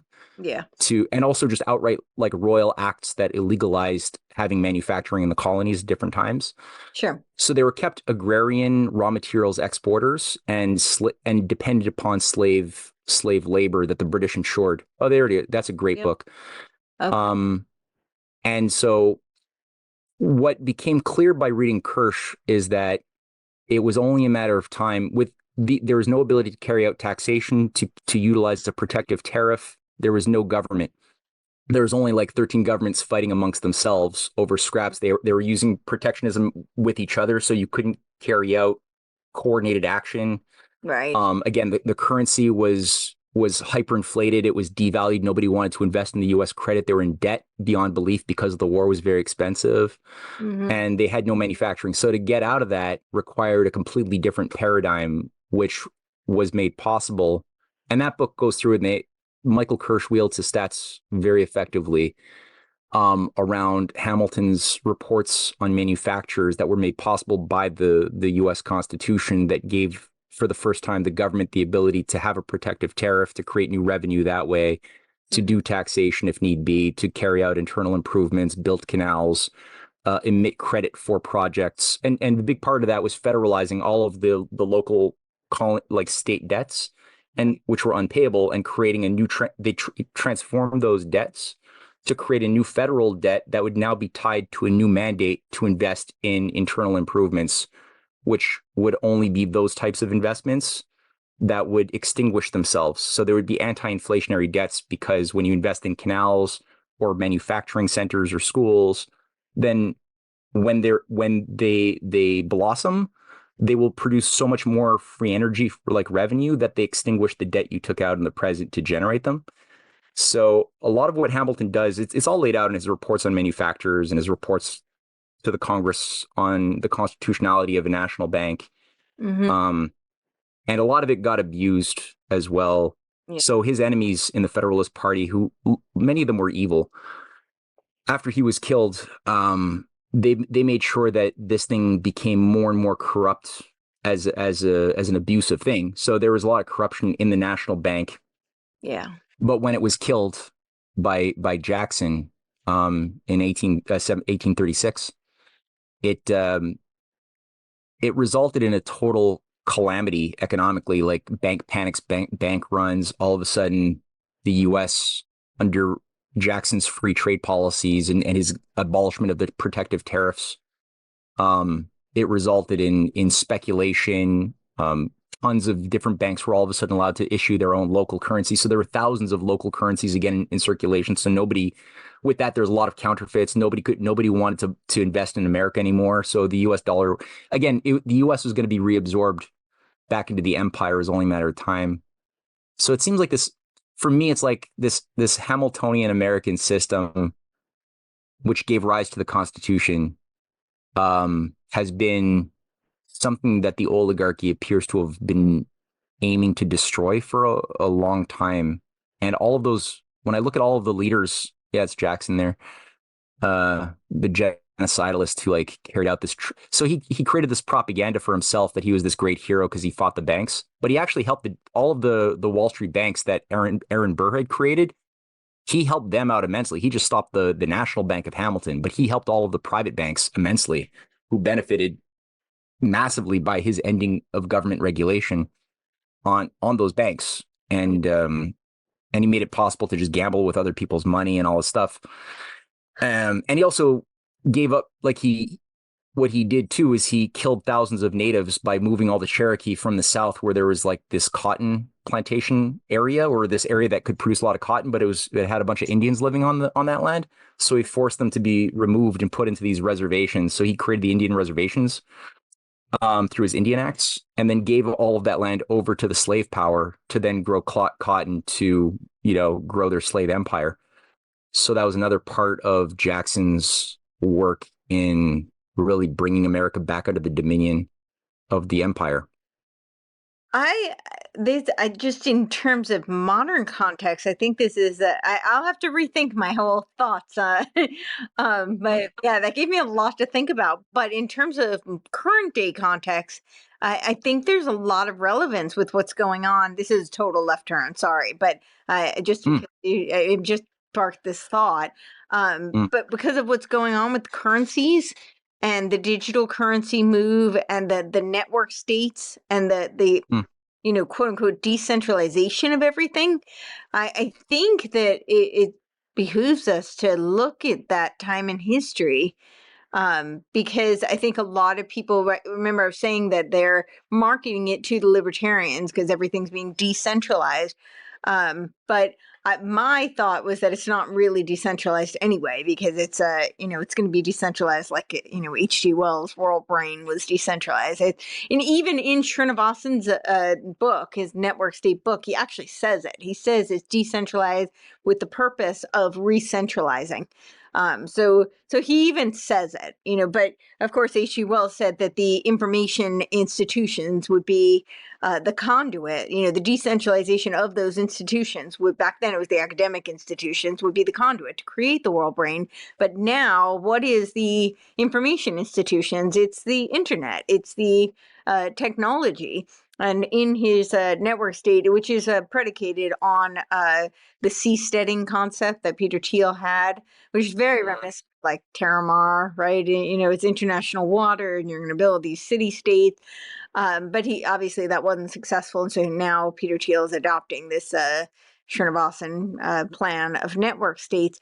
But they keep saying how everything is decentralized. And I like I said, I was really thinking that's all because it's all interoperable, and it has to be for the currencies to be feasible for it to work, right? There has to be interoperability. But then there's the other, there's the other thing to consider is that if we do create these like civium projects, which is what Jordan Hall with Game B is proposing, he wants to move out of the cities. So it's not a urban building project. It's a all the imagery of it is from City to Civium. All the imagery of it, the videos and his discussions and his articles are really like romanticizing very almost like indigenous cultures. They prop them up, but they're talking about like living off the land. It looks very back to nature, kind of almost backward rural, but it's all connected through the cloud, obviously. It's all connected through the internet and through blockchain.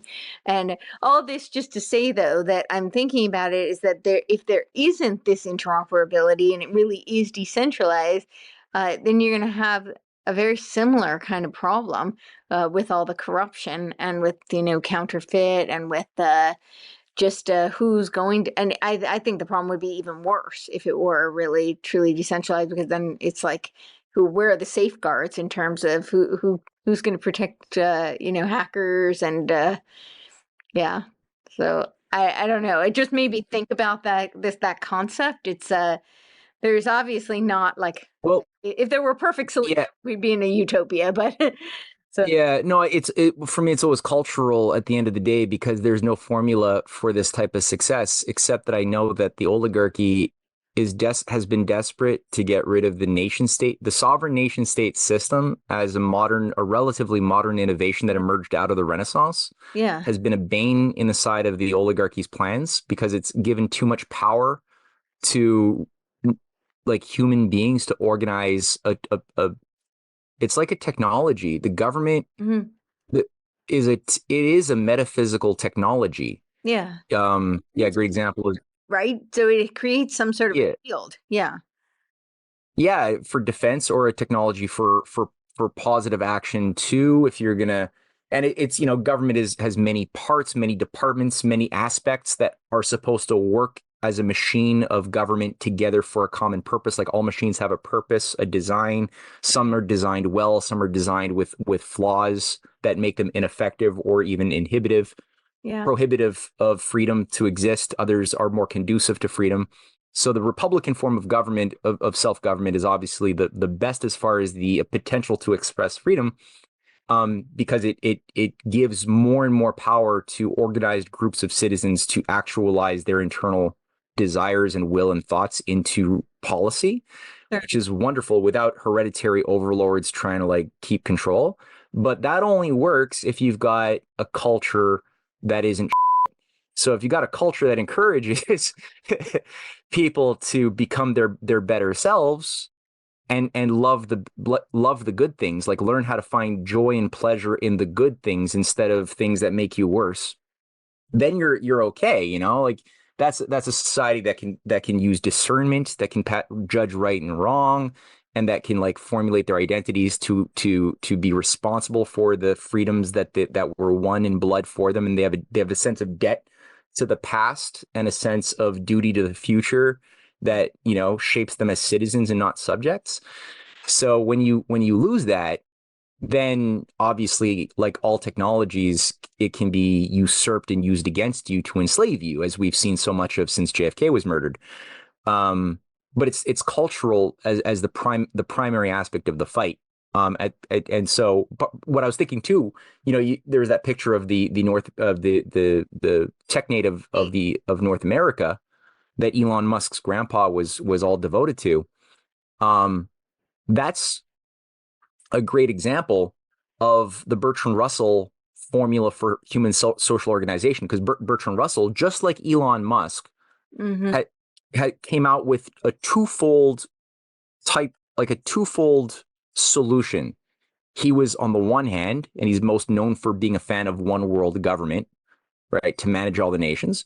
But on the other hand, he was also a massive promoter of anarcho-syndicalism. Yeah. And so you're like, for a lot of people, again, they're confused. They're like, how could a globalist, technocratic, Malthusian, eugenicist, racist like Bertrand Russell, who's somehow known as a peacemaker, philosopher, but he's not, how could a guy like that also simultaneously, who's promoting world government and technocracy, also be in support of anarcho-syndicalism? And it's like, and that's literally what Elon Musk tweeted out. It was anarcho-syndicalism to the extreme, or for the win. He's a big fan of that. He called out for a tech native Mars, but also he's called out for, he's just self-described as a socialist. I would say a Fabian socialist if you were to scratch a bit more deeply. I think so. Well, and so Marx, like the end goal was like anarchy. Well, yeah, I mean, yeah. Yeah. Part of the thing too that plays into this, there's the last chapter of this book.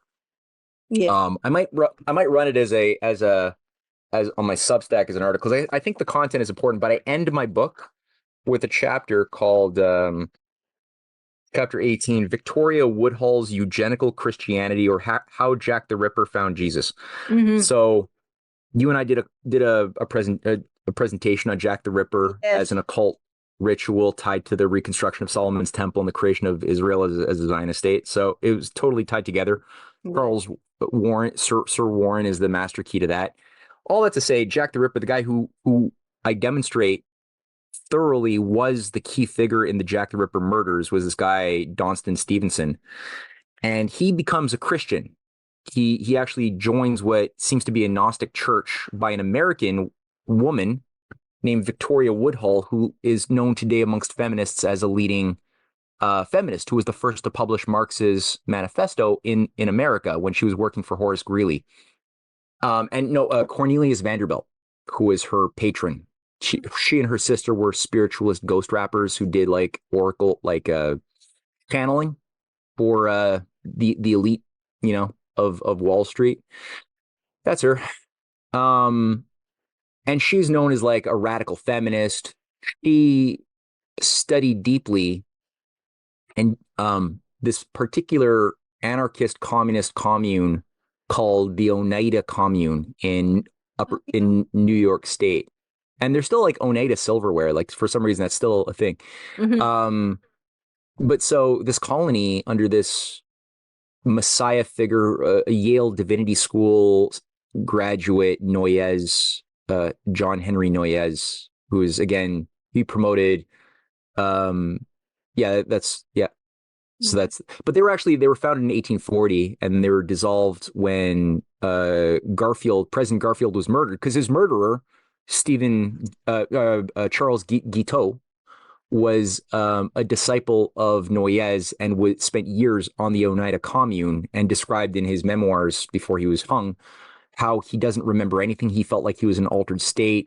It's basically it's an MK Ultra brainwashing cult, you know. But this guy Noyes wrote a book on American socialisms. He did that in like 1860 or something like that, and this book is still available online. It's actually seen as an anthropological reference Bible for all of the various communes active in America, socialist communes.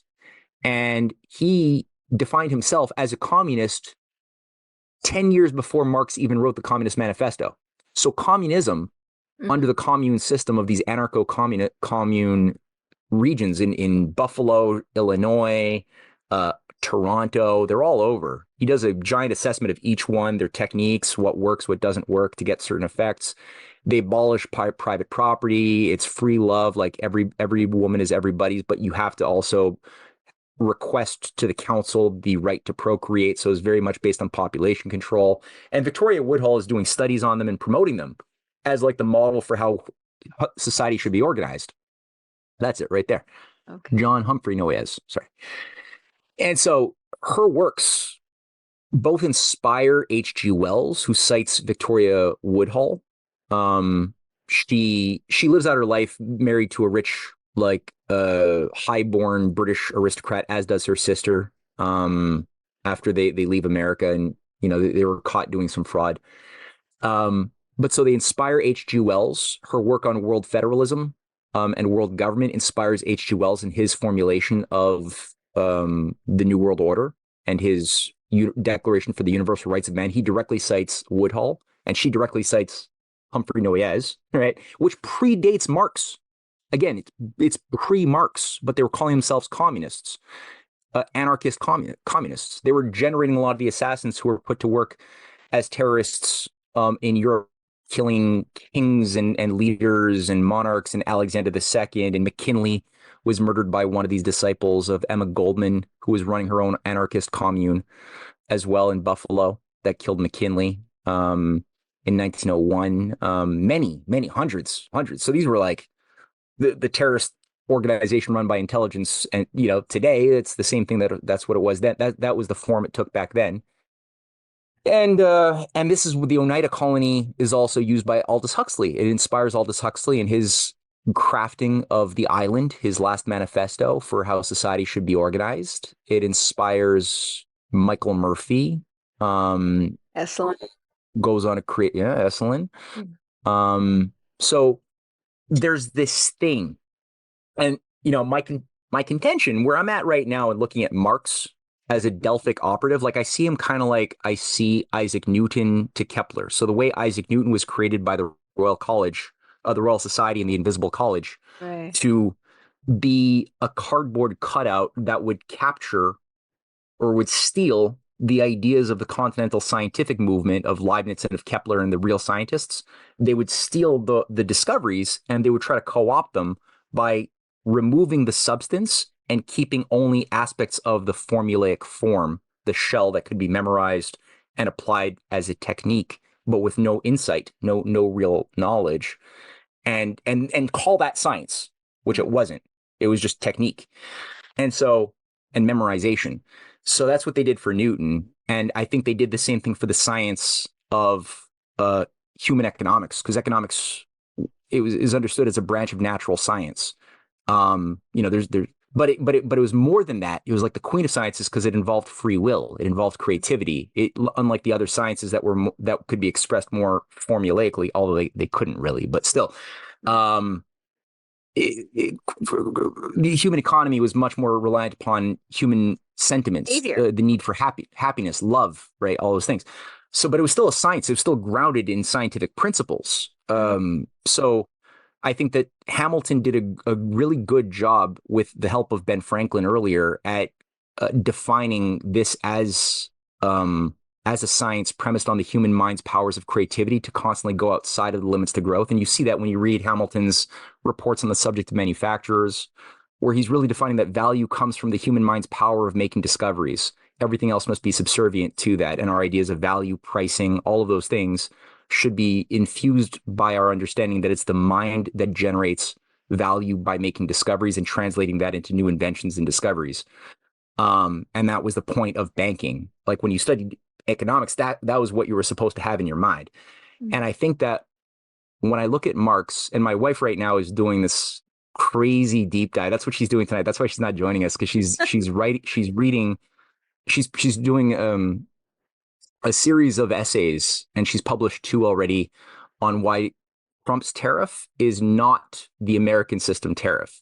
It has aspects of it, but it is not that. And she's going through the Hamiltonian school around Abraham Lincoln, who were corresponding with Marx, but were enemies of Marx. But what Marx and Engels being Marx's handler, what they seem to have done is they stole aspects of the Lincoln Hamiltonian system, then being led by this figure named Henry C. Carey, who is like the grand architect of the protective tariff, the Civil War, the greenbacks, like a lot of things. He was, again, like a Ben Franklin type of the 1850s to 70s. And so a lot of his ideas were stolen, and the substance of his science was extracted and put in the garbage bin, and it was retooled in the form of what Marx called communism. And it's not a coincidence that Marx published his Science of Economics in 1865. So that was when Volume 1 of Das Kapital came out. So the Communist Manifesto was produced in 1848, which is basically this very generic, crappy document calling for the abolishment of private property and like all of these like somewhat useful critiques about imperialism, but a lot of crap is in there that's bad. But it doesn't say anything. It's not a science. It's just like a broad statement of like a manifesto, but it doesn't say anything. Manifesto of faith. I mean, it was written. Yeah, it's an article of faith. Yeah. So the actual like meat and potatoes mechanisms that make this thing appear to be a science was located in his Das Kapital Volume 1, 2, and 3. Yeah. The first one published in 1865. And again, I think that the reason why was to try to capture people who were trying to think in Europe especially, and in Germany especially, like Friedrich List and other followers of Lincoln and Hamilton. They were trying to capture that movement and then simply distort it and use it for an evil end. So there's elements of it that have a mechanistic truthfulness, like Marx's emphasis upon the need to increase the productive powers of labor. That's true. Whether or not Marx said it, it's still true. And it was said more properly before Marx. It's not true because Marx said it. Marx he eliminates the emphasis upon freedom, the importance of religion, which is located explicitly within the Hamiltonian system. Mm-hmm. He imposes things like the need to eliminate private property, which is anathema to the American system, although the American system does involve the idea of harmonizing private interest with public interest, that those things are harmonized. And that's why private property was and I think even Marx attributes like crude communism to Babeuf. Babeuf was known as a Gracious. I don't know how you pronounce it. Antonio Yeah, it was, but I can't pronounce the name either. Yeah, I know it when I see it. Right. It's a Graccus, I believe.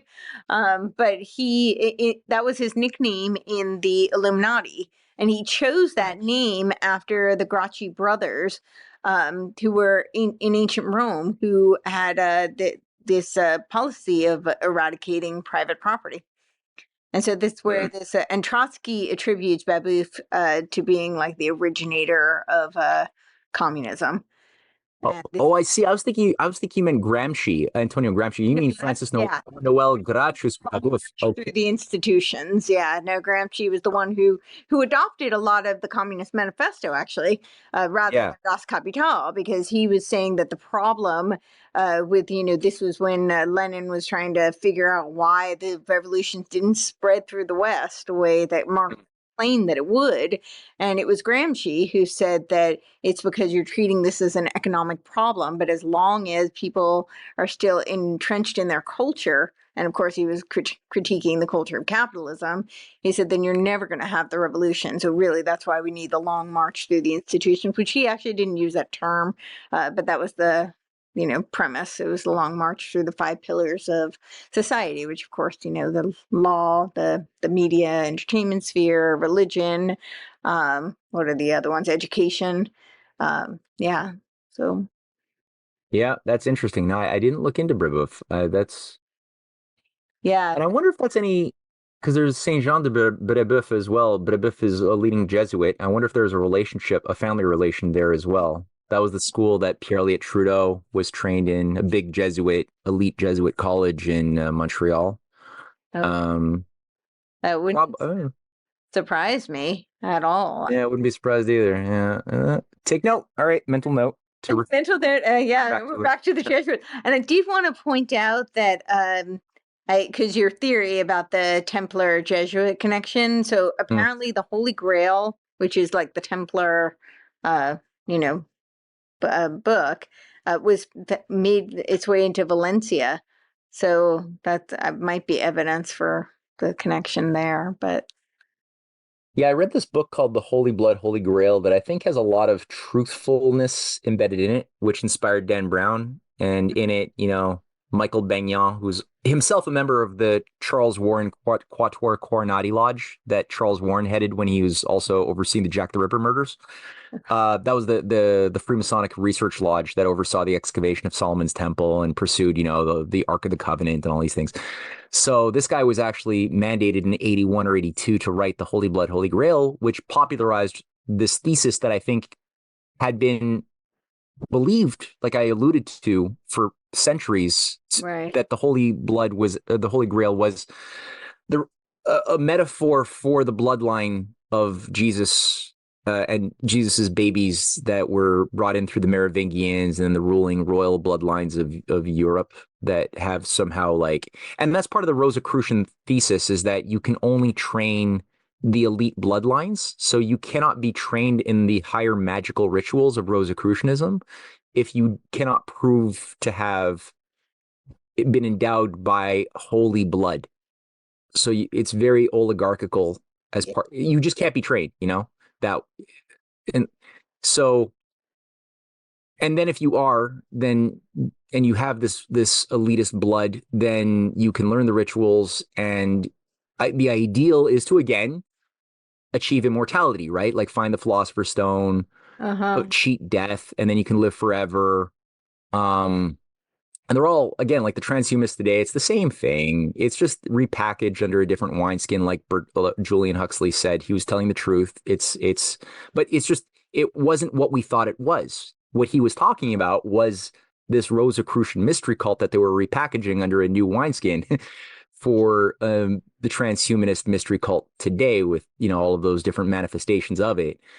And they're all, that's part of the vampirism thing too, right? Like these Rosicrucians who spawned the Order of the Golden Dawn, the Hermetic Order of the Golden Dawn, that merged quickly with the esoteric section of Blavatsky's Theosophists in 1887.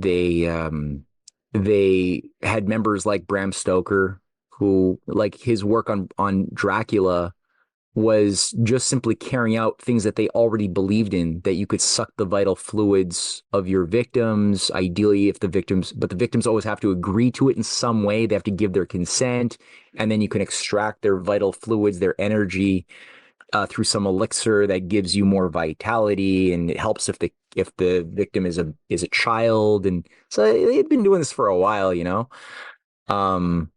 and it's pretty sick. But you could see it today, like the obsession with immortality. Like, who's that guy who's become like he's a Silicon Valley rich guy who became this celebrity for trying to cheat death by treating himself like a robot, and he just like changed all of his plasma in his body with some different kind of molecule, and he looks kind of. Yeah, Ellis is doing because he's 80 and he looks like he's 40. No, I'm thinking of a guy who he's like 51, but he looks like, or no, I think he's 46, but he looks like he's like 65. And he's like well built and thin. He's got like very little body fat, but he looks like sickly. He's very famous. And one of the things he just did is he just like last year changed all of his plasma for his son. So he has a stepson or a son, I forget, who's like 17 and youthful. And he got this kid somehow to agree to give up his plasma and transplant it all into his dad. So his dad's like trying to get plasma from children and all that to say, like, yeah, that's a more literal sick version, Yeah. but there's so many manifestations of this thing, right? Older than he is, so how is he cheating? He's not looking good.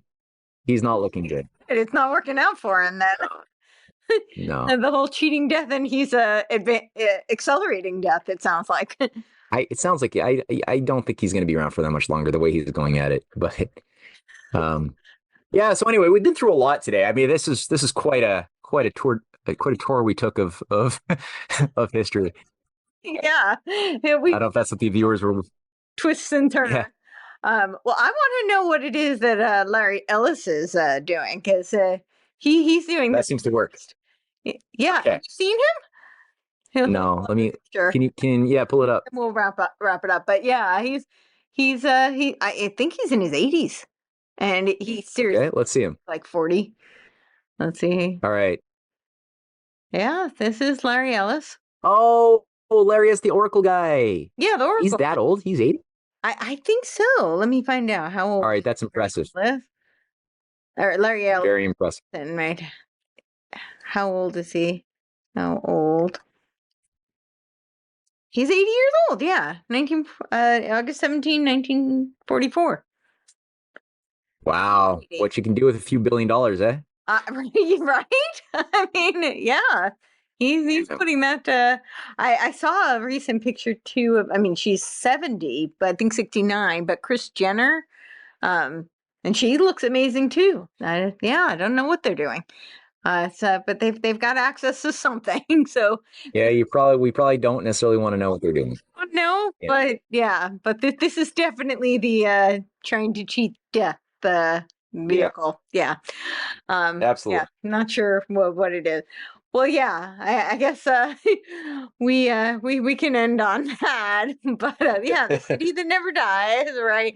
And it is that this is why I call the transhuman technocracy movement. I call it the technological immunization of the eschaton, because right I don't know if they don't believe that there's heaven, or they're just not sure that they're going there, and so they're trying to create heaven on earth.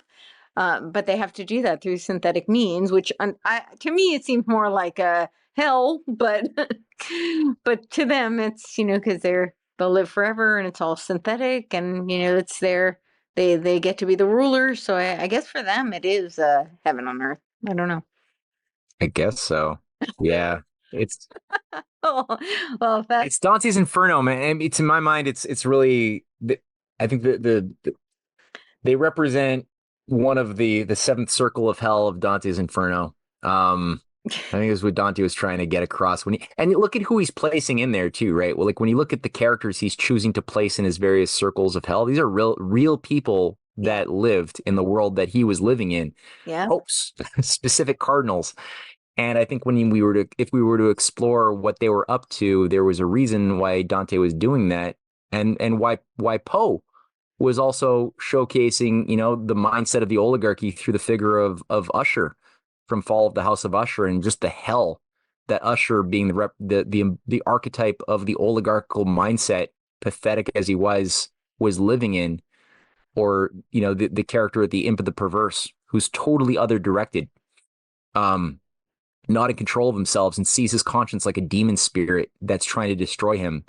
But he's so broken And I think that, yeah, Poe's doing like deep dives into the oligarchical malfunction of these initiates of the mysteries that actual that that unified these moral opposites within themselves to become totally fragmented and shattered people who probably have deep unresolvable issues in their subconscious.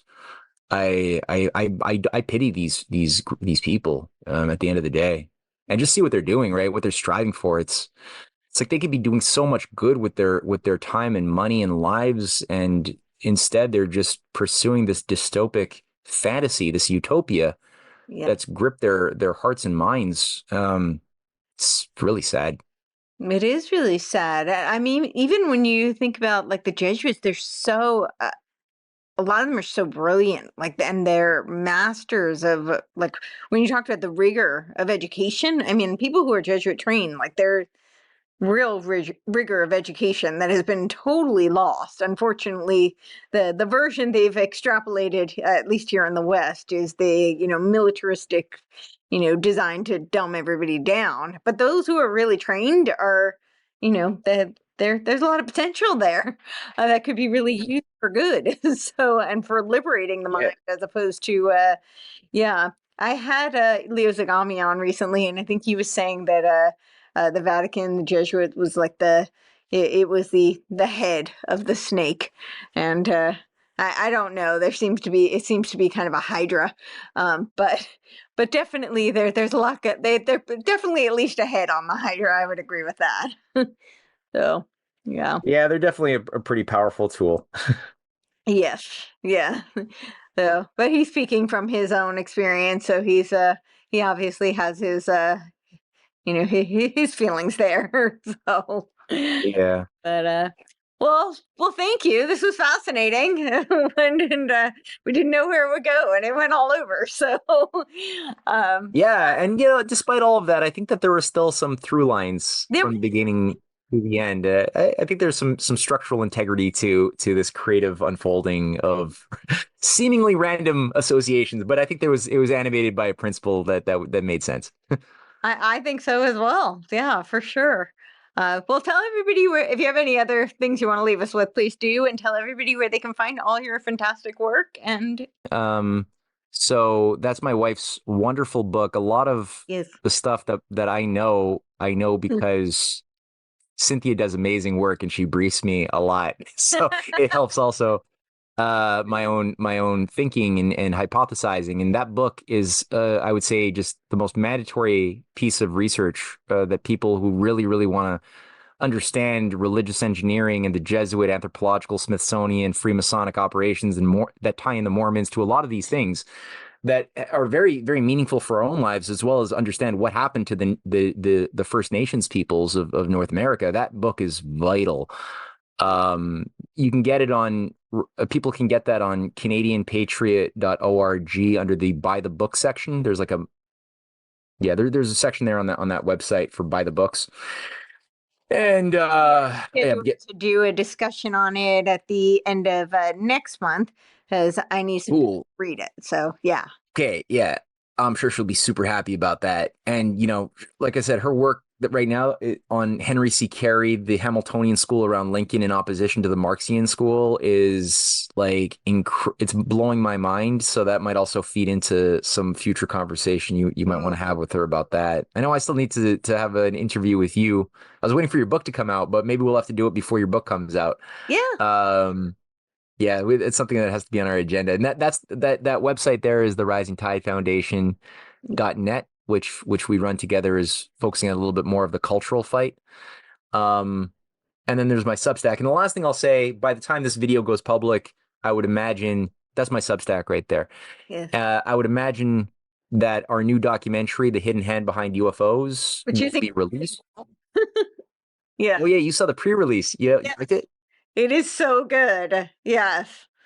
And I was like, oh no, I want to see the next one. It reminded me of like, back in the day when you would watch a television show and you're like, well, I can't wait a whole week to find out what's going to happen.